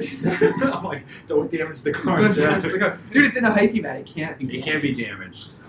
Don't worry, that will go to Jeff. There's nothing nefarious going on here. Jeff's like, no, don't put it in the file. I really want it. Don't I'm worry. excited, guys. I'm excited. I'm so happy that we got a Galta. I saw the lust in Jeff's eyes when I pulled the Galta in my Oh, pre-release that was pack. so sad. I'm like, Jeff, don't worry. We'll pull 4 in this booster box. We are 25% of the way there. We are 25% of the way So there. I'm pumped. Yeah, we got it. And the last card is beautiful, beautiful shiny. One of the most beautiful foils I've Nice bonds. seen. Wow. I think before we pack these, we gotta kind of, or before you hyphy mat them, I think we gotta show up. I think for the foil. shinies, yeah. let's Okay, so pull it Wumpkins out. going to do something real dangerous I'm here, gonna- guys. Be careful. I'm getting heart palpitations actually right now. I got it. So everyone just chill. Ivy mats are tight. Yeah, they're Typhy mats, yeah. they're All right, protection. but yeah, let's go in with a little bit of the shine here. Beautiful. All right, Jeff. All right, I think it's good. It's good. Put it back. All right. It's getting kind of scary. Oh, wow, look at that! Look Really at that pop. gleam. Get all the Look at water that away from gleam. Wumpkins. Look at that. Get all the water. Beautiful. All the water away from Wumpkins. All the water. He is a known card Known reader. water. Notorious. So I'm gonna take a break real fast for All right. about a couple minutes. I gotta go check up on something. All I right. will return. Well, yeah, we're gonna pound through some packs here. Then maybe a little bit less analysis, maybe a little bit just Yeah, more card. because we're card trying. entry. We have about an hour left, And we gotta finish. We gotta finish probably a little bit more. We actually have a than half we have a box. draft. So, We're doing a let's see. rivals draft at 5, so 1, 2, we're actually going to try to burn through this. So I have a 11, double-sided 12, card. I did not 13, spoil 14, myself. 15. We're through 15, so we're almost halfway there. Let's go to dude. Yeah. So here's the trick, Mark. Find your first uncommon, Yeah. then go face down, pull the next 3, and then smack it down, and then you don't run the risk. Usually what I do is I start from the end and I go like this because I don't know what the numbers mean. Mm. So I do that, and you can see the U's or the M's. That's true. Um, but then you know the color potentially. If you Yeah. roll too high. So But yeah, so I have Curious Obsession, which Wumpkins really liked. It's my first uncommon. Then I have a Dire Fleet Neckbreaker, which is a really cool red-black pirate because it gives basically your attacking pirates +2/+0. So really good pirate synergy. And then Daring Buccaneer, which is really good if you have a pirate in your hand. Pretty much for 1 mana, play it and get a 2/2. You know what I'm gonna do preemptively is hyphy up our next Legion Oh, Lieutenant. yeah, You dude. got another one for Wumpkins. He's Wumpkins, out. he's probably gonna start He's got watching when he 2 of gets them. upstairs, Yeah. but he probably missed it. 2 Legions Lieutenants, so very Yeah. exciting. Next up, did we just have a Dire Fleet Neckbreaker? Oh, so we got 2 of those. We got 2 of those. back. Very cool. I like that card a lot, so no need to cover again. And then we have Pirates Pillage, which we have not seen. yeah, I don't think we talked about it. As an additional cost to cast Pirates Pillage, discard a card, you draw 2 cards and create 2 colorless treasure tokens. So, yeah, I like this. I like this card if you're looking for kind of card draw. It does help you get in there, and it gets kind of rid of some of those cards that may be useless for you later on in the game. Maybe something that you were hoping as a good early game card, but not something as a good late game card. So, it's borderline playable depending on the deck. Oh, Mark's Oof. excited. I got something cool. I got something I'm really into. It is shiny. It is not common. It is not uncommon. It is rare. A shiny Silent Gravestone. Not a great card, It's so not a great I'm not card. really going to be fighting with anyone over this. But I feel beautiful shine. It's kind of a little hard to see. It's a muted. I'd say it's a muted shiny card, Yeah. but It is certainly, it is a little muted. It's certainly a beautiful, It's almost beautiful like card. a matte shiny. It's matted. But yeah, it is a beautiful card. How do you think about that? Yeah, I'm gonna. Oh, and then what? So you got a rare shiny plus another rare. Oh my Yeah, so goodness. I actually got a my rare is Path of Metal, which is a two-sided card. So I really like this card, by the way. So it pretty much is going to deal 1 damage to each creature that doesn't have one of these good abilities. And then whenever you attack with at least 2 creatures that have this, you can transform it. So it's you're going to need the right cards to play this. Yes. And then So you do need the right cards to play it. Those abilities are First Strike, Double Strike, Vigilance, and Haste. So as long as you have creatures that have those abilities, you're going to be able to trigger this pretty easily. But on the flip side, it's Legendary Land, Metzali, Tower of Triumph. Its abilities are very strong. Let's talk about those, Mark. yeah, so it has a standard tap to get 1 mana of any color. If you tap with 1 colorless and 1 fire, like kind of spinning fireball, it deals 2 damage to each opponent. So that's direct to face. 2 colorless and 1 white sun thing, planes. So it's 3 mana. Choose a creature at random that attacked this turn. Destroy that creature. So the way you really want to do this is you're hoping that your opponent's only really attacking with 1 creature, and you're going Right. to kill that. and then it's not Uh, random because Yeah. you roll a one-sided Random die. 1 of 1 is You roll a one-sided die. You know what number you're gonna get. And then, even if your opponent is attacking with more than 1, just removal like that for 3 is pretty solid. Yeah, I mean, I'm happy to play that card. And then we actually have a card that we want to talk about. It's not really a great rare, but it's effective mana cost. Sorry to is- interrupt, Jeff. I'm gonna run to the restroom real quick. Oh, I'll be wow. back in about 30 seconds to a minute. Yeah, I'll talk about this card, I'll and then wash my I'll hands. prep us. I'll prep us for the next card. So I'll be right back. So yeah, Brass's Bounty. The interesting thing here is it's expensive. You're going to pay 7 for each land you control. Create a colorless treasure, artifact, token. So you're going to at least get 7 treasures, which means the effective mana cost of this card is 0. It essentially, a lot of people don't really get the idea of effective mana cost, but you're getting this thing out, then you're getting treasure tokens. That's going to help you cast a bigger creature or a creature off color. But let's say you have, 9 or 10 lands out at this point. You're getting 10 artifacts, which actually means that you're getting more potential land back than you've spent. It's an interesting concept. It's an interesting idea. I'm not really sure about this card. But you can see from the art, they're like out there mining gold, which is kind of interesting. Yeah, I don't know. It's an interesting play. I'm not sure that it plays up necessarily, but someone's gonna find an interesting use for it. What you could do actually is you play Brass's Bounty into Revel in Riches. That allows you to win the game if you control 10 artifacts. So that could be an interesting combo play of getting all those artifacts, using Brass's Bounty to kind of get you there, and then winning the game with the Revel in Riches. So potentially an interesting combo, kind of a meme combo. But I don't know, could be something fun. Do you want Anagrath, or do you want the Merfolk? I'm a Star Wars fan myself. Love The Last Jedi. Great movie. I'm gonna take the Anagrath lightsaber Minotaur. So thank you, Jeff. All right, let's open these back. Let's do it. Let's see. So, another Goblin Trailblazer, another Sun Sentinel, which we really do love. Legion Conquistador Dust Charger. Fanatic 5 Moment of Craving, we've talked about its OPness. Sworn Guardian, we've talked about. Impale, we've talked about just as premium removal. Bombard, we've talked about, and Sunhorn Sentry as well as a What do you great think about this one-drop card, dynamo. Jeff? Jaycraft Artisan we actually talked about earlier today. Oh, It was okay. the first one we saw earlier today, but yeah, I think it's pretty solid. Yeah, I don't know, not much more to say. And then we're actually on to my uncommons already. Relentless Raptor, which is a card we've talked about. We really like this as an uncommon card. It kind of gets out ahead of curve. Next up, we have Deadeye Brawler, another Another one. card that we've talked about that we really like. Quality And then card. finally, Baffling End, which is actually a very, very solid card. When Baffling End enters the battlefield, exile target creature an opponent controls with converted mana cost 3 or less. So you're removing kind of a smaller creature, but that's okay. When Baffling End leaves the battlefield, target opponent creates a 3/3 green dinosaur creature token with trample. So it seems like it has some downside, but the thing here is that your opponent's going to have to pay quite a bit to get their creature back. They do get the upside, but it's probably just going to stay as uninteracted removal. There is some very steep downside in a way, but a card that I'm probably willing to play on the off chance that my opponent doesn't have anything to deal with it. So I don't think we've seen one of these. Oh, we haven't seen Slippery Scoundrel, so I actually really like Slippery Scoundrel.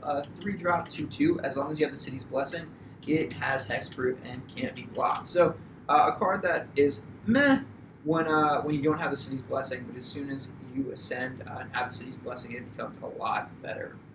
Especially if you combo that with the Don's Climb later on and start adding 1/1s to it. Siren Reaver. Siren Reaver costs 1 less to cast if you attack the creature this turn, so that's its raid. It's a 4-drop 3/2 and it has fly, so pretty straightforward. But you're probably going to actually cast it for 3 mana, not for 4, and it becomes a lot better. And then Oathsworn Vampire. When it enters the battlefield tapped.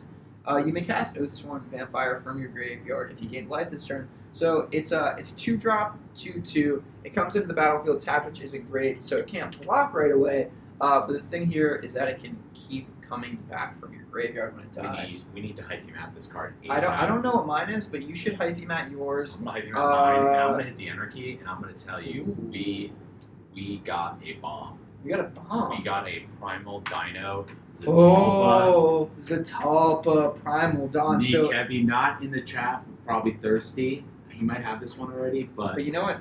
He's up and down here. I don't think he gets it. Yeah, I think it's a... You know, you're like 4 attack, and I don't know about that, but literally flying, double strike, so it's already 8/8. Vigilance, trample, indestructible. This card has everything. You can't really interact with this thing and kill it, which is upsetting. The only thing you could do is kind of put something like Water Knot on it to try to hold it back.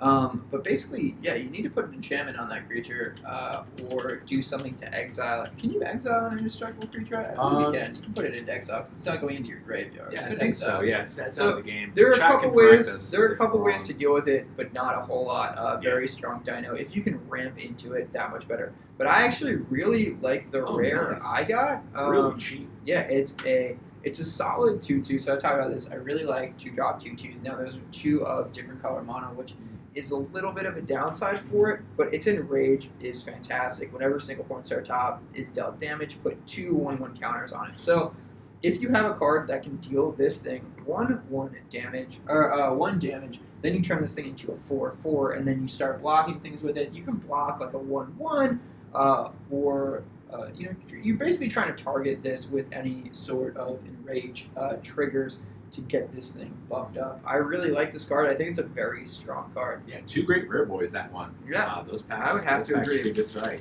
And we were confirmed by Craig Family thanks, that Craig Exile Family. We appreciate it. will... And Craig Family, I recall you saying you would be interested in some cards from this set. Don't forget to slide into our DMs. We check them every so often. But yeah, I think some Vamp cards. We love our viewers. Yeah. Let's see. I think we have a couple of new ones to talk about here. So first up, I don't believe we've seen Deadeye Raycaller yet today. So we could just pull that up and talk about Deadeye Raycaller. Oh, we've seen it, but I will bring it up. Have we talked about it today, though? We've talked about it today. Okay, then never mind. When it enters the battlefield, if you attack the creature this turn, you may return target creature to its owner's hand. So some bounce there. I don't think we've seen Moment of Triumph today, or we haven't. I don't think we have seen Moment of Triumph yet. So it's kind of the other Moment card. It adds Impale to your creature, and then it also gives the life gain. So to play into that vampire synergy. I don't think we've seen Hardy Veteran today. So it's a 2. Maybe we have. It's a 2-drop 2/2, and as long as it's your turn, it gets +0/+2 so it gets harder to kill. I like that because it's incentivizing attacking with this thing. What's that flavor text? For the Immortal Sun Empire, the Immortal Sun is a symbol of national identity. When they reclaim it, the Empire will flourish once more. So it talks about how these humans of the Sun Empire really want this thing back. So, Have we seen Mystical Herald yet today? no, but we're going to just talk quickly about Thrashing Brontodon, which is, I've gotten Mausoleum Harpy, which we've seen, and a Flood of Recollection. Those are my two Thrashing Brontodon is another very strong uncommon dino. 3-drop, 3/4 is already a little bit above curve, but you can sacrifice it and destroy target artifact or enchantment. So it has a bit of removal built in for artifacts or enchantments, if that's something that's really killing you. You're typing in the wrong box there, buddy. Quit there. Good. But yeah, so I think Thrashing Brontodon is actually a really solid play. Mystical Carol is a nice 1-drop, 1/1. It can't be blocked, so it's getting through pretty much any time. And then 1/1, probably not enough for your opponent to target with removal. So, so I don't know if they would or not, really. So I think it's probably going to stay on board for a while. We've seen Blazing Hope. We've seen Charging Tuscanon. We have seen Oathsworn Vampire as well.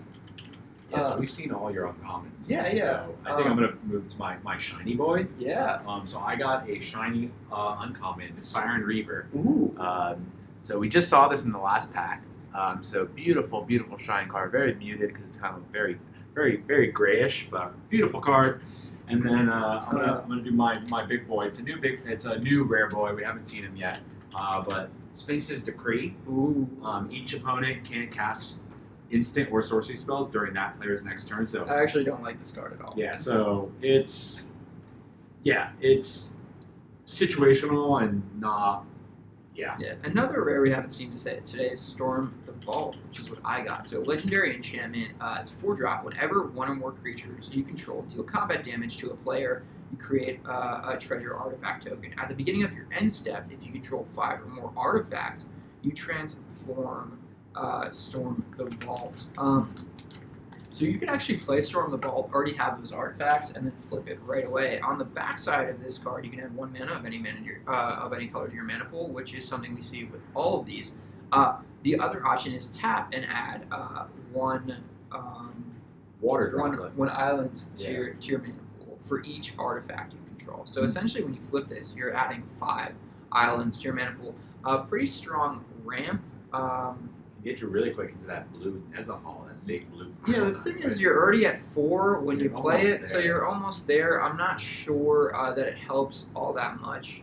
Beautiful art, Someone though. be able to give us a little bit more explanation as to the strength of this, but I don't think it's that strong.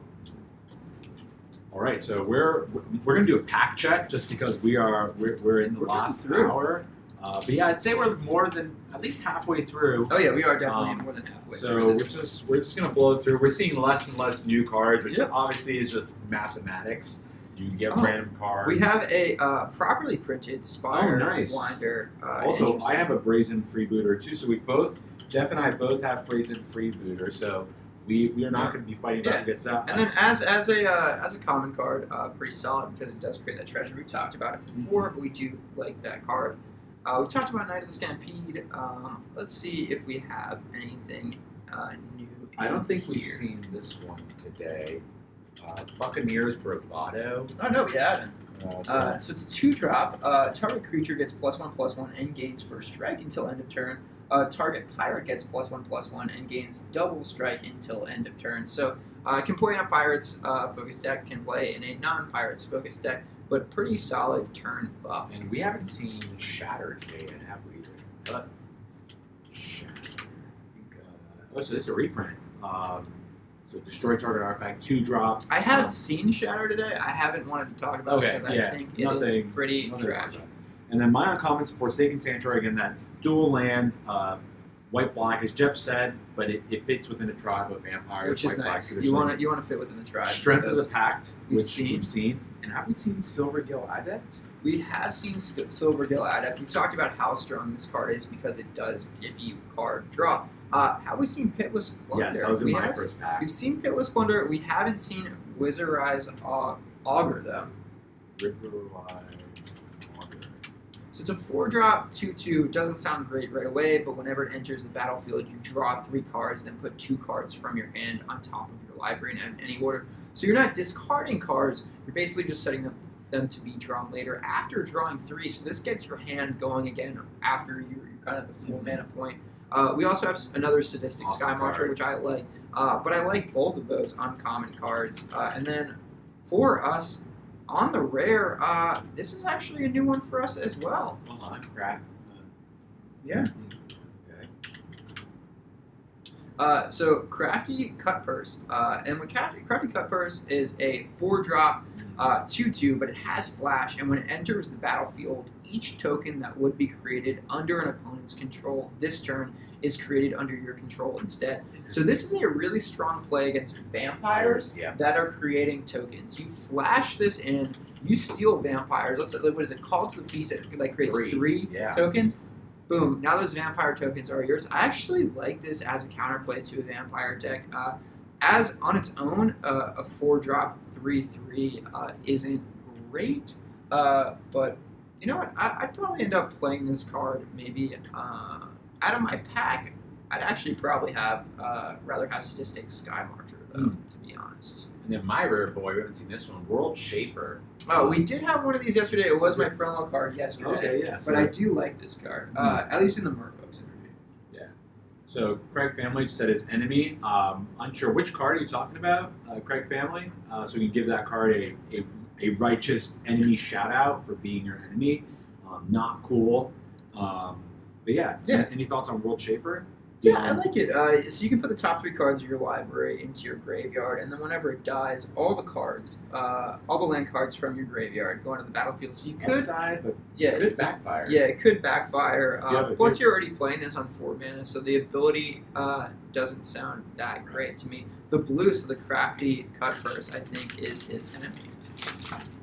So Let's just give 2 apiece. 2 apiece, yeah. So Or crack them both open. I think what we will go through all the so don't here we're gonna have All right, to do no don't- rares. Don't So look remember, at the just rares. do the 3 countdown. So 1, 2. Okay, so I look at all the commons, right? So we've seen. So you get to the uncommons, and then you put them like towards you like this, and then count down 1, 2, Okay, I got the uncommons. 3. So just count 3 away, because you know you're gonna get 3 uncommons. All right, Okay. so yeah, we're just gonna stack them, right? Okay, Like, yeah. let's do a quick stack Yeah, here. no new commons or uncommons here for me actually. So I haven't looked through them yet. I just kind of pulled them out. 1. Swaggering Corsair, Okay, so commons Legion Conquistador, 1, 2, United Stampede, 3, and then we're down to our rare guy. Okay, so Tilanali's Crown, beautiful card. Actually, I have here. Do you think Wumpkins needs another Legion Lieutenant? let's throw it into our pile. We can always Yeah. give it to him. He's got 2 already, Yeah. and he's not even watching. But oh yeah, so his enemy is the blue guy, the Crafty Cupper, that's what I said, who would right? take his vamps. Yeah, I already said that. Oh no, he's saying that's his enemy. No, I already said that though. Oh, so you figured it out. Yeah, Oh. he said because I read that. Oh, you got a Sherlock there then.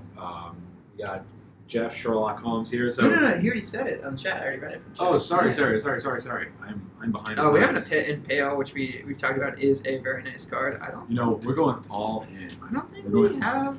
We're going 3 packs deep, Jeff. Oh my This- god! this Yeah. is All right. wild. So no new commons here.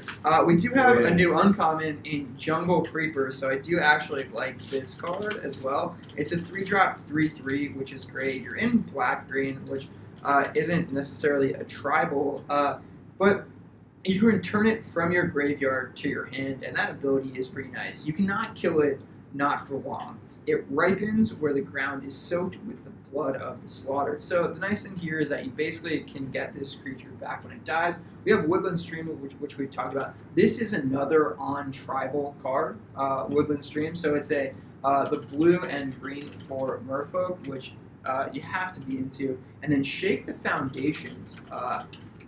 Deals 1 damage to each creature without flying. Draw a card. This is a big enrage trigger if you're looking for a lot of enraged And then dinos. A new comment I don't think we've talked about yet, Jeff. Today at least, Dust Legion Zealot. We haven't talked about that. So when it enters the battlefield, you draw a card and you lose 1 life. So 2-drop for drawing a card, getting a 1/1 out, losing 1 life. You know, I'd say it's value. You know, you're losing 1 life. as a vampire player, you're probably going to play cards that lose you life, but they're also going to have lifelink, right? Those creatures, so that's not such a huge downside. Yeah. And then I don't think we've talked about this one yet, have we either? Have we seen this one? I think we have The seen Imperial it. Ceratops? Maybe it's just because I was looking at them earlier today before we were unpacking. this. Maybe, But yeah, I yeah. do like this card. As a 5-drop, 3/5. The Enrage, though, is nice for life gain. So, interesting. You could actually play this in a Vampires deck because it gives you that life gain with Enrage, and it gives you kind of a bigger blocking body. I don't think we've seen Secrets. Seen that one, yeah. Have we seen Secrets? Give of us Ixalan? your Yeah, hot so- take so on it. Quick hot take. It doesn't affect the board, but it does draw you 2 cards. And if you have a City's Blessing, it draws 3 cards. So it can be solid. I'm not big on the draw cards. I like to have like a body, basically, or some board affecting thing happen. We've seen Curious Obsession. We talked about the fact that we do like that. We've seen Sea Red, which we also talked about. But Aquatic Incursion, have we seen? Is that the one between the dinosaurs? No, we haven't seen this We one haven't yet. seen this one. So. And so it's a 4-drop. When Aquatic Incursion enters the battlefield, create 2 1/1 blue merfolk tokens with hexproof. Target merfolk can't be blocked this turn as its activatable ability. This is an interesting merfolk card. I'm not sure that I necessarily look to play it. It's not that strong, but that is okay.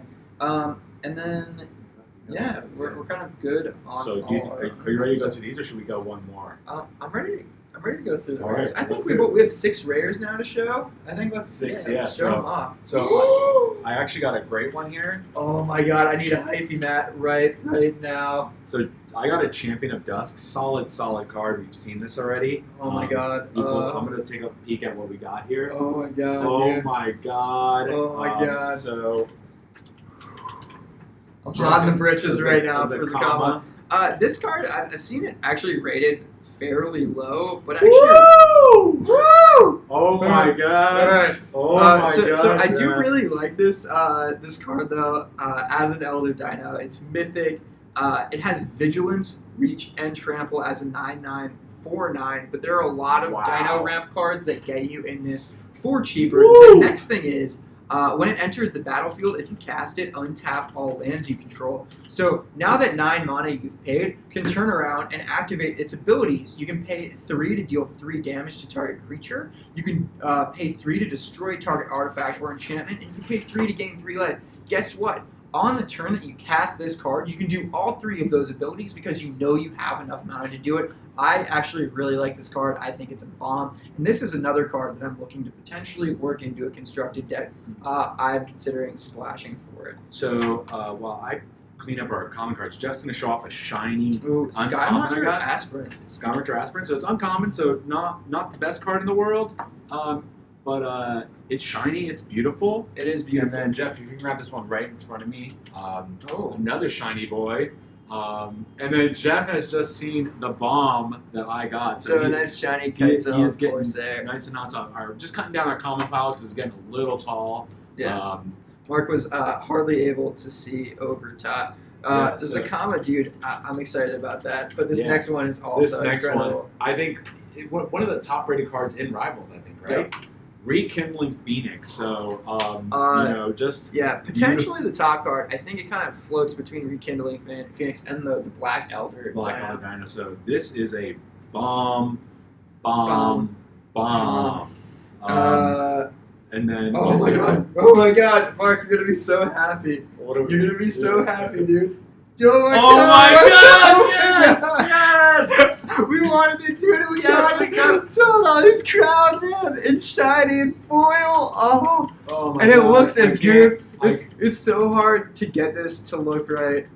But this thing, the horns really glow. I'm trying to bring up the card. Yeah, I am. Oh Oh, my my god, goodness. Jeff! I'm so hyped. Oh. That is my pack one, pick one, Oh my life God. one, pick one. Incredible. Incredible. I'm so happy that we got to get that. And what else you got in there? The Protein Raider. The Protein Raider. Which we've actually talked about as a solid card. It's a 3-drop 2/2. If you attack with a creature this turn, though, you may have it enter the battlefield as a copy of any other creature on the battlefield. So guess what? You have it copy one of your very strong creatures, and this thing becomes incredible. The other thing here is that it can become a copy of one of your opponent's creatures. So if they have a really strong creature that you have a hard time dealing with, guess what? Now you have your own copy of it. And then as a 2/2, it's decent. But I like the copy ability. You're gonna hopefully target this. And I got something Jeff's going to be probably I really like this card. Yeah. Actually, a 3-drop 5/5. The ability on this, I think, is so broken. You may play an additional land on each of your turns. Yeah, so here's the thing, is that this thing requires Ascend to attack or Right. block. So a 3-drop 5/5 is strong, but then you can't actually do anything with it until you have 10 permanents and you get the City's Blessing. But That's it's going to now help so you much get quicker. there by ramping into mana, and then you get to play those bigger boy dinos, so it plays directly into a synergy of dinosaurs. The other thing here is that, like in a constructed format or even in a limited format, you can still have this thing deal damage to other creatures. So if you actually play, Hunt the Weak, or what's the other one that I'm trying to think of right now? Savage Stomp with this guy. It can still be a useful board item, but I actually really like that card. And then my last rare is a card that we know Wumpkins loves. It is a very, very strong card, Profane Procession. So it's a 3-drop. Then it has the ability for 5 mana to exile target creature. Then if there are 3 or more cards exiled with Profane Procession, transform it. When it transforms, it has that same ability of adding any mana to your mana pool, but it also has a 4-drop ability of 2 of any, 1 island, 1 swamp. You tap this and you put a creature card exiled with this permanent onto the battlefield under your control. So those cards that you've exiled, now they're going to turn into your cards. It is a very, very strong card, a bomb card. Pack 1, pick 1, easy. I think pretty much all of our Protein that Raider, was- I don't know what uncommons we had, but Kindling but, Phoenix. but and- those were solid. that was rare solid. cards. So I So let's actually go like to- that format. So why don't we just do? We have 7 3? packs left, so Yeah. let's do 3 each. Don't spoil it. I like this format that Yeah. we've gone to of just opening. I feel a good way to close out the Yeah, stream. it is a little bit more fast. Moment of Triumph we've seen. Let's see. I We've think seen we've more of pretty these. much seen all of them. Oh, we haven't seen this one yet today. Arterial Flow. Or this one. All of my commons have been seen. I don't know about my uncommons yet. So, Let's see. Arterial Flow, 4-drop. Each opponent discards. Another Ravenous, Chupacabra. Let's get Yeah. that in the sleeve. So Arterial Flow, 3-drop. Each opponent discards 2 cards. If you control a vampire, each opponent loses 2 life and you gain 2 life. So, then Jeff and I actually got both Stormfleet Sprinters. Yep. Cool looking cards, as are usually dual color It's a cards. hasty guy that can't be blocked. Very strong card. If you got 2 of them in a draft, you're looking pretty happy. And then we have Forerunner of the Empire, which is my favorite Forerunner card, but I am biased to dinos. The reason why I like this, though, is that anytime a dino comes into the battlefield, this becomes an enraged trigger by dealing 1 damage to to each creature. So it wipes out vampire tokens, which is great. It wipes out flyers that only have 1 toughness, and then it also causes things to enrage. So there's a card we haven't seen called like Polymorph Raptor. I Oh believe yeah, is we what it's haven't called. gotten that And bad its boy. enraged trigger is it makes a copy of itself. And so if you have that, those raptors that come in as copies, then boom, boom, boom, boom, makes a very wide board, a very strong dinos. I actually really like this While Forerunner, you're and there are talking- some great While you're combos. talking about Forerunners, I just unpacked this uncommon. Forerunner Forerunner of the of the Heralds, which Heralds. is pretty much the one Jeff just talked about. The Empire is the Dino one. This is the Merfolk one. So pretty much just kind of just play on that mechanic. So whereas the Forerunner of the Dinos can play on the range mechanic, this one plays on the Merfolk +1/+1 token mechanic. So you can power this guy up. The more Merfolk you draw out, the more +1/+1 counters you get on. So kind of cool staple cards if you're really playing it within the tribe. Yeah, we've seen all of my uncommons, Famished Paladin, Crested Herdcaller, which is Regisaur Jr., and then the Merfolk Mistbinder, which is the Merfolk buff 2-drop buffer card. Have we seen Let's see it, yeah. this one, Enter the Unknown? We Another have Ravenous seen Chupacabra. Enter the Unknown. Oh, more Ravenous Chupacabra. Easy pack 1, pick 1s, Ravenous yeah. Chupacabra, unless you have a solid rare. Whew, I'm I gonna take my very much like tokens that. out. Taking my tokens out. Oh, I got a double-sided card. Uh-oh. So let's see if we have anything new in these commons. I don't think we're going to. Nope. And then we've already seen enter the unknown. You know, Jeff, we're just gonna open up this one. Ooh, a card we haven't seen yet, Raging Regisaur. I do actually really like this as an uncommon dino. It's a 4-drop, 4/4, and whenever it attacks, it deals 1 damage to target creature or player. So it can deal more damage to your opponent. It can kill a creature that has like a 2/1 flyer that's kind of bothering you, or it can be used as an enraged trigger, and it's not going to kill the enraged dino most likely. I'm going to actually sleeve it because I think it's a premium uncommon. Okay. Another premium uncommon that I don't think we've seen today either is we have Majestic Helioterrace. It's a 4-drop, 2/2 Spelling with that. flying. It is a little hard to spell. I can't believe I got it right. Whenever Majestic Helioterrace attacks another target dinosaur you control gains flying until end of turn. So that's the big thing here is it's a flyer. It's kind of hard to interact with, but then it turns another dino you have, a big dino, into something hard to interact with. A solid card there. And then we've seen enter the unknown already, so I'm ready for our So these rares. are the last pack. We'll just keep those in the middle. That's we'll what you just- already opened the last pack? Yeah, nothing Oh, special. no, So it's man. right there in the middle. All right, this Then is rare. we're not. That is not the last pack. We actually have the buy box. Yeah, and this Which is is gonna be where we're gonna packed. hopefully have some big Pack pack our cards. big boy. So, here we go. So I have a dual-sided one. So here we go. This is a meme card, if I'm recalling what it is. But Golden Guardian. No, it's not actually the meme card. It's a 4-drop. Oh, this is actually a pretty good card. For 2 mana, Golden Guardian fights another target creature you control. When Golden Guardian dies this turn, return it to the battlefield, transformed under your control. Comes back, standard tap, but you get 2 mana of any color to your mana pool. And then you can pay 4, tap it, and you create a 4/4 colorless golem artifact token. Yeah. So there's a golem in this set that's a rare, and its Worth- power and toughness Yeah. are equal to the number of different lands you control. I think it's a worthless card. Yeah, I do think Golem Guardian or Golden Guardian is actually a very strong card. absolutely. I love it. Let's see. We have some rares here. So the first one we'll talk about Ooh, is Tomb Raider, which is a solid pirate or robber. Sorry, which is a solid pirate. It's 3-drop, 1/1 with menace. But you can pay 1, discard a card, and Tomb Robber explores. So at that point, you're either getting land out on the board or you're buffing up Tomb Robber. An interesting play card, not a bomb, but maybe something you can play around. And then my card, we now have more than a full Woo! play set of this between the two of So us. Mark does not need a trade. Warkite Marauder. Beautiful, beautiful card. Like, we've seen this boy a lot. It is great. It basically makes your opponent's creatures impotent. You know, they have no attack, no abilities. Bad day. Interesting card here. I'm not really sure how this plays. It's kind of hard to say. But form of dinosaur. So for 6, your life total becomes 15. So right away, you're hoping probably on turn 6 that this thing comes out and actually increases your life total. But at the beginning of your upkeep, form of the dinosaur deals 15 damage to target creature an opponent controls. Hopefully something that is very difficult to deal with, but that creature deals its damage equal to its power to you. It's off the board. Interesting removal card, but it's probably going to gain you a lot of life. I'm not really a huge fan of this card though, but it could be interesting to play. Definitely not a pack one, pick one for me though. I'm probably looking at my uncommons at this point.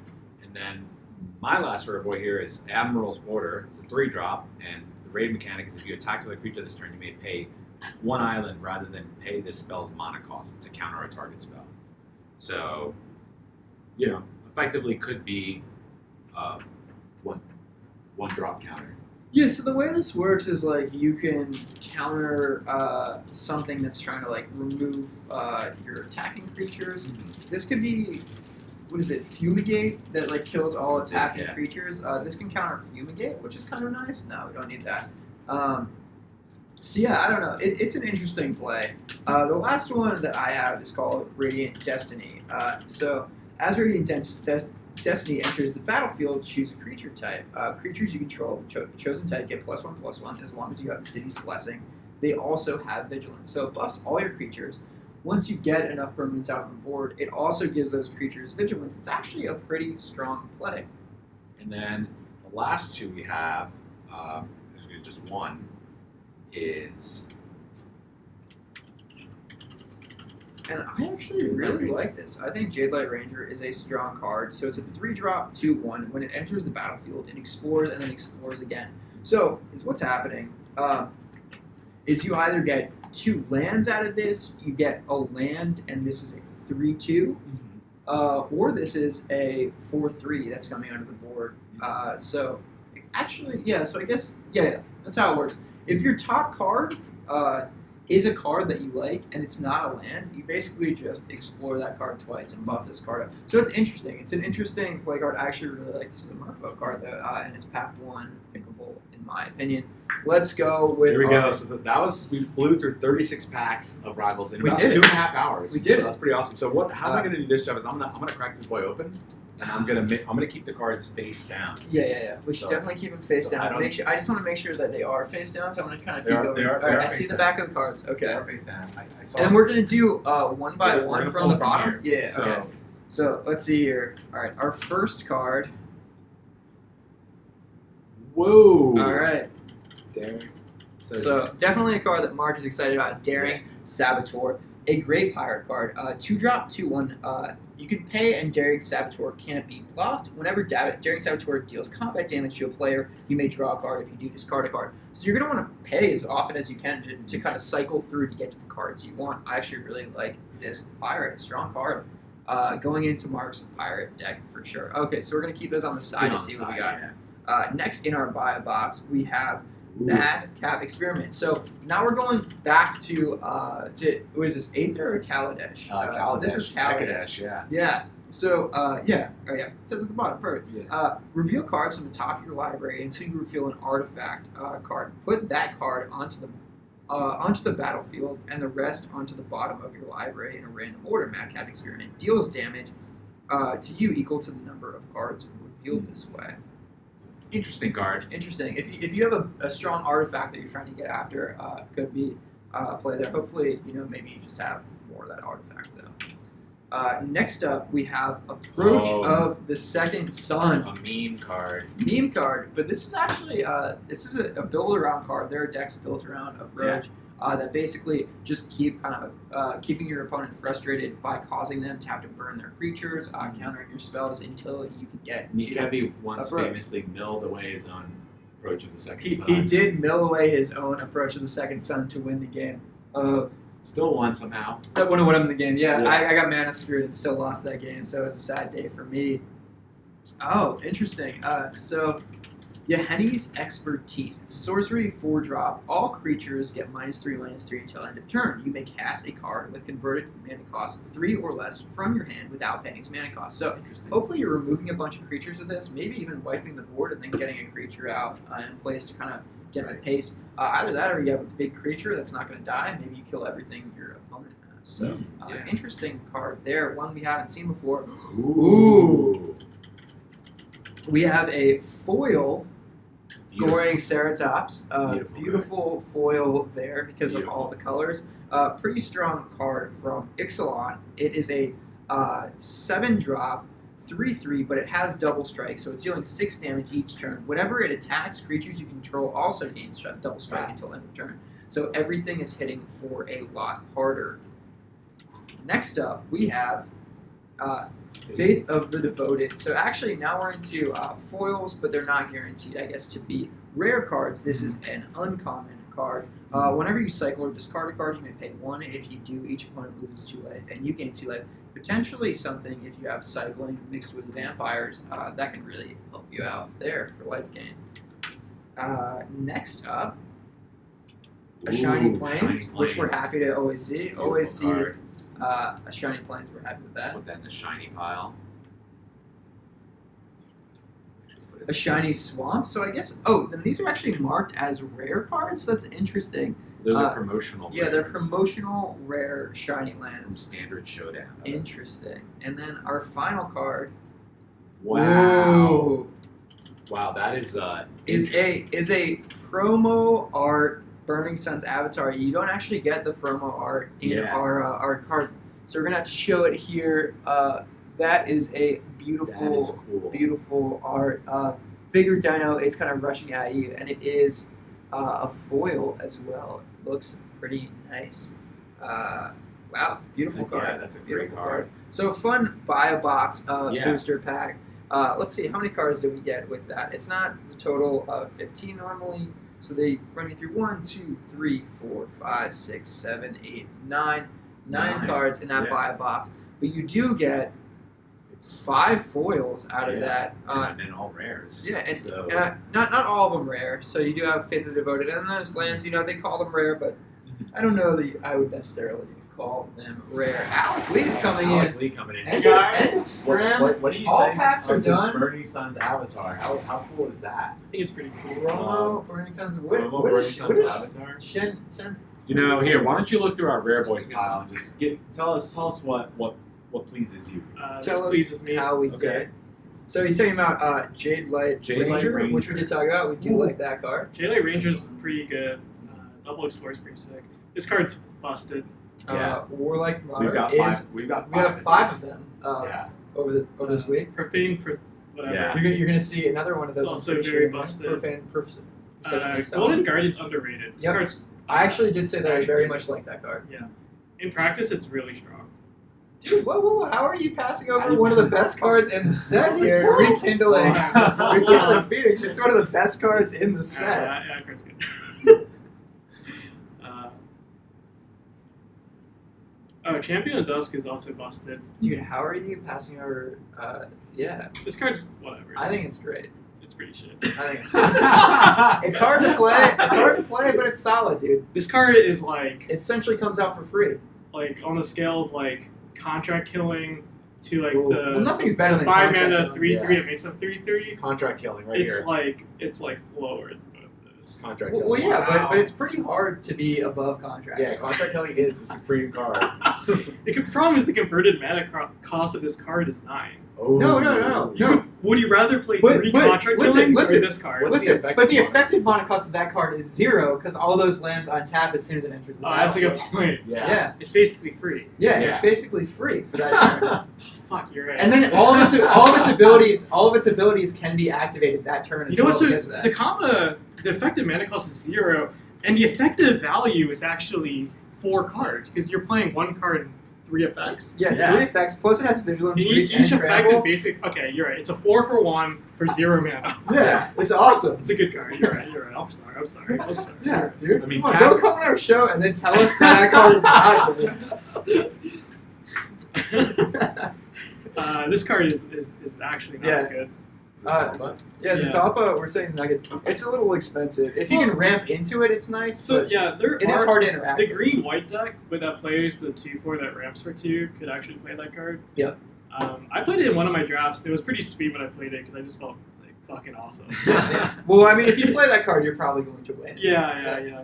But it may be a little hard to play that Um, card against aggressive decks. The big boy, the biggest boy. Galta, which Effective mana cost of 2 is also very, very good. Yeah. It's a 2 mana total. You always want to cast that. For How 2. do you lose? 2 mana total. Yeah, so no mana cost for a 9/9 or 2 mana cost for a 12/12. I don't know. Both are I don't pretty know. But the solid. problem is, this is only a 1/1 at best because it's 1 card It's true. that'll fight 1 card.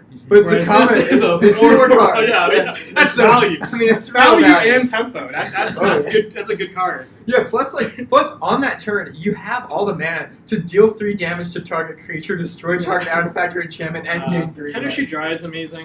We have Way too 2 of many. those in there too. Actually, in practice, I've been a little disappointed with it, but it's still a 1 for infinity because every turn it makes a creature. So yesterday I played Wumpkins, Yeah. and our 2 games we played, I got it out, and he instantly conceded because he didn't have anything that could possibly And, deal with it. This guy, Nezahal Primal Tide, is okay. Yeah. That's it. All right. Cool. Thanks, Thank man. We appreciate it.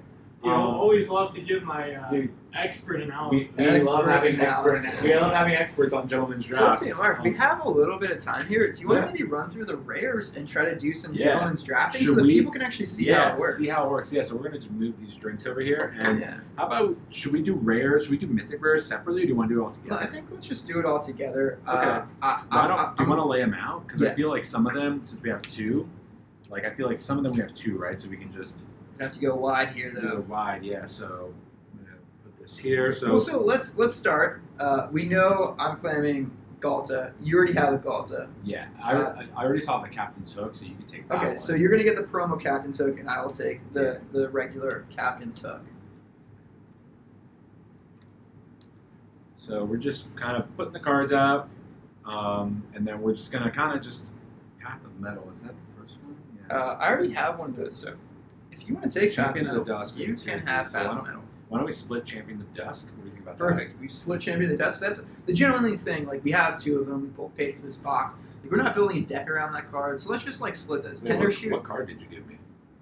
Okay, you took Gold. Yeah, I said you could take Path Okay, of Metal why because I already have don't one of we those. We're going to split Tender Shoot Dryad because we had 2 of those as well. Okay. And then maybe this is where we start the draft. Yeah. So I I mean, why don't we? So how do we determine who picks first, Mark? What do we do? We have a couple options here, I guess. Yeah. I mean, I know you're probably either going to go for the Rekindling Phoenix or the Zakama, right? Yeah, and those I feel are like our the- 2. Those are the only 2 mythic rares we have. Yeah.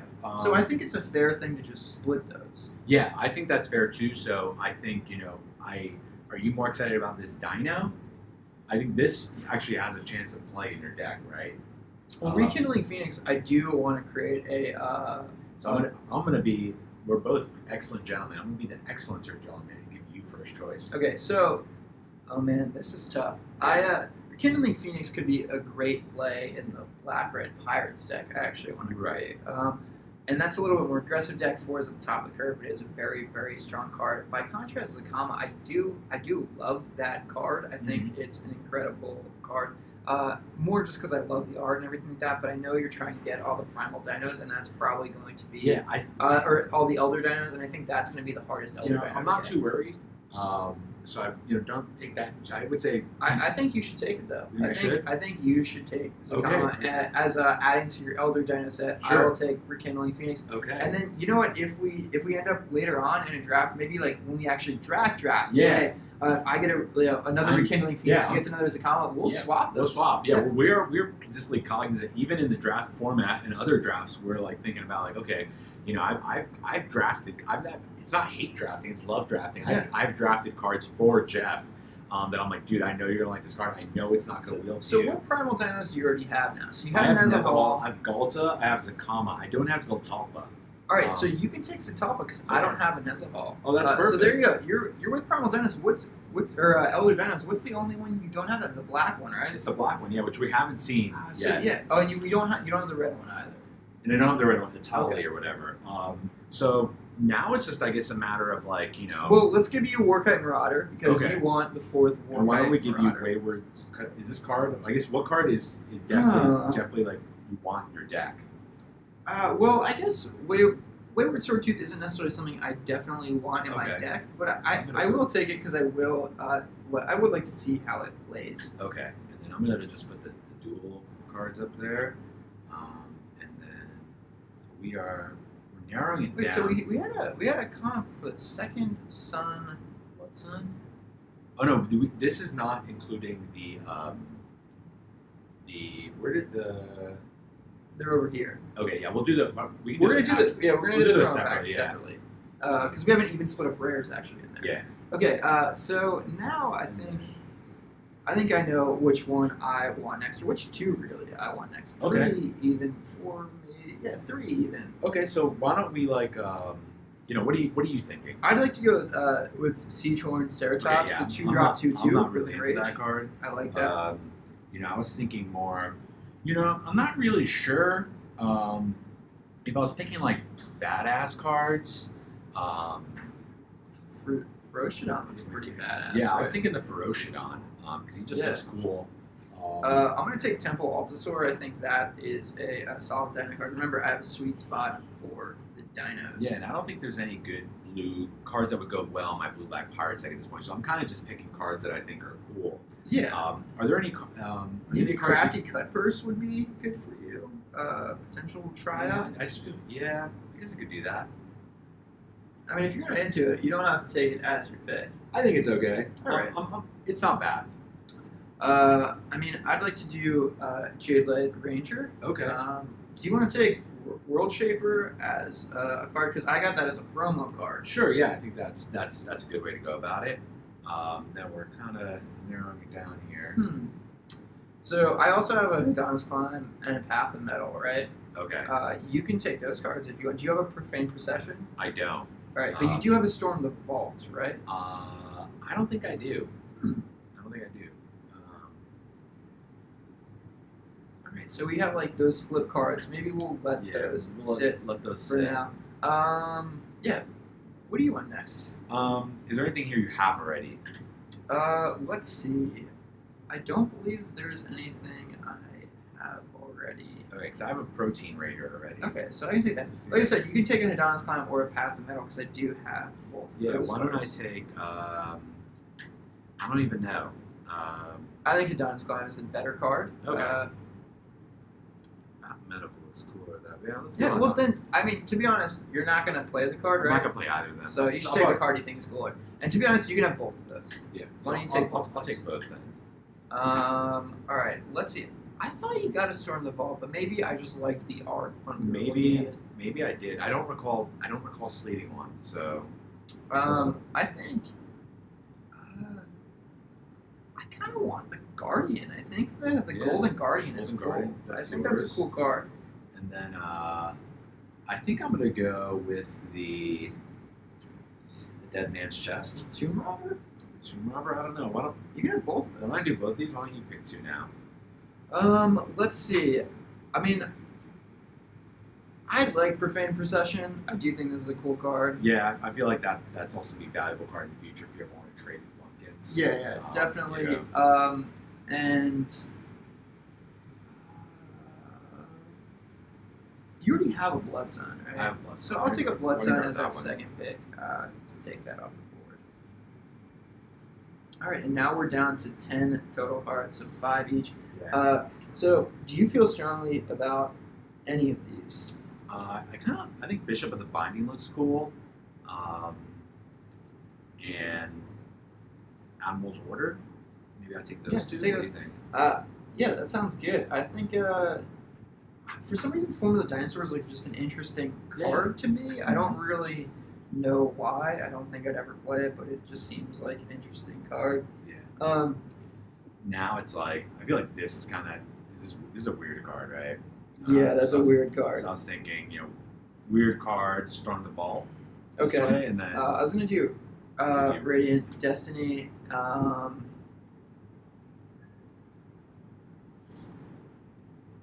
Yeah, I don't really know. I mean, do you want? Yeah, the rest of these are just kind of meh. kind of mad. I think I have Induced Amnesia. Do you want to take Induced Amnesia? Yeah. Do you want Brass's Bounty? Because I mean, effective mana cost is 0. Yeah, so why don't we do we'll that? do that. Okay. All right, so I feel pretty good here. Yeah. I was very excited about opening up Zakama, but you know what? Rekindling Phoenix is an exciting card as well. Exciting. Plus, we got a Galta here and a Nezahal. Wayward Sword, 2 Sichuan Ceratops, Temple Altasaur. I mean, we got some good cards today. Yeah. The Chupacabras. Jeez. Yeah. So the misprint ones. Here we go. Let's. Wait, so let's promo pack. The promo pack. Well, these are out. You want to All right, yeah, let's do these real quick. So how about there? We're good there. We have the misprints. I'd like to do the Raging Yeah, Regisaur, absolutely.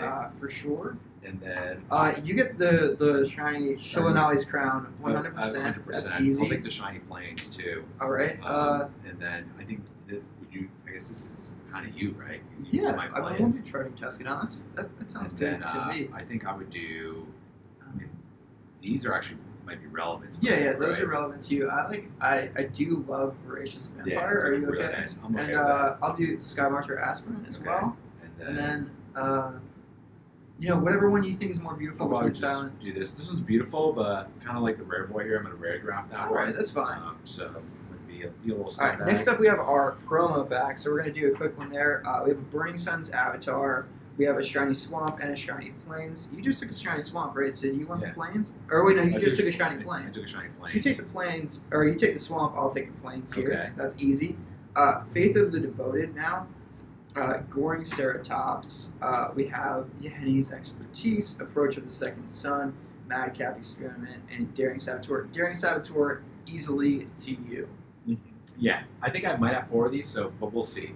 Okay, and if you do have 4 of those, then obviously we'll figure that out. I want to take the promo Burning Suns, but Wow, with big play. with a caveat that I will give you one of my 4 regular Burning Suns if Okay. you like. Yeah, no, is that your 5th one?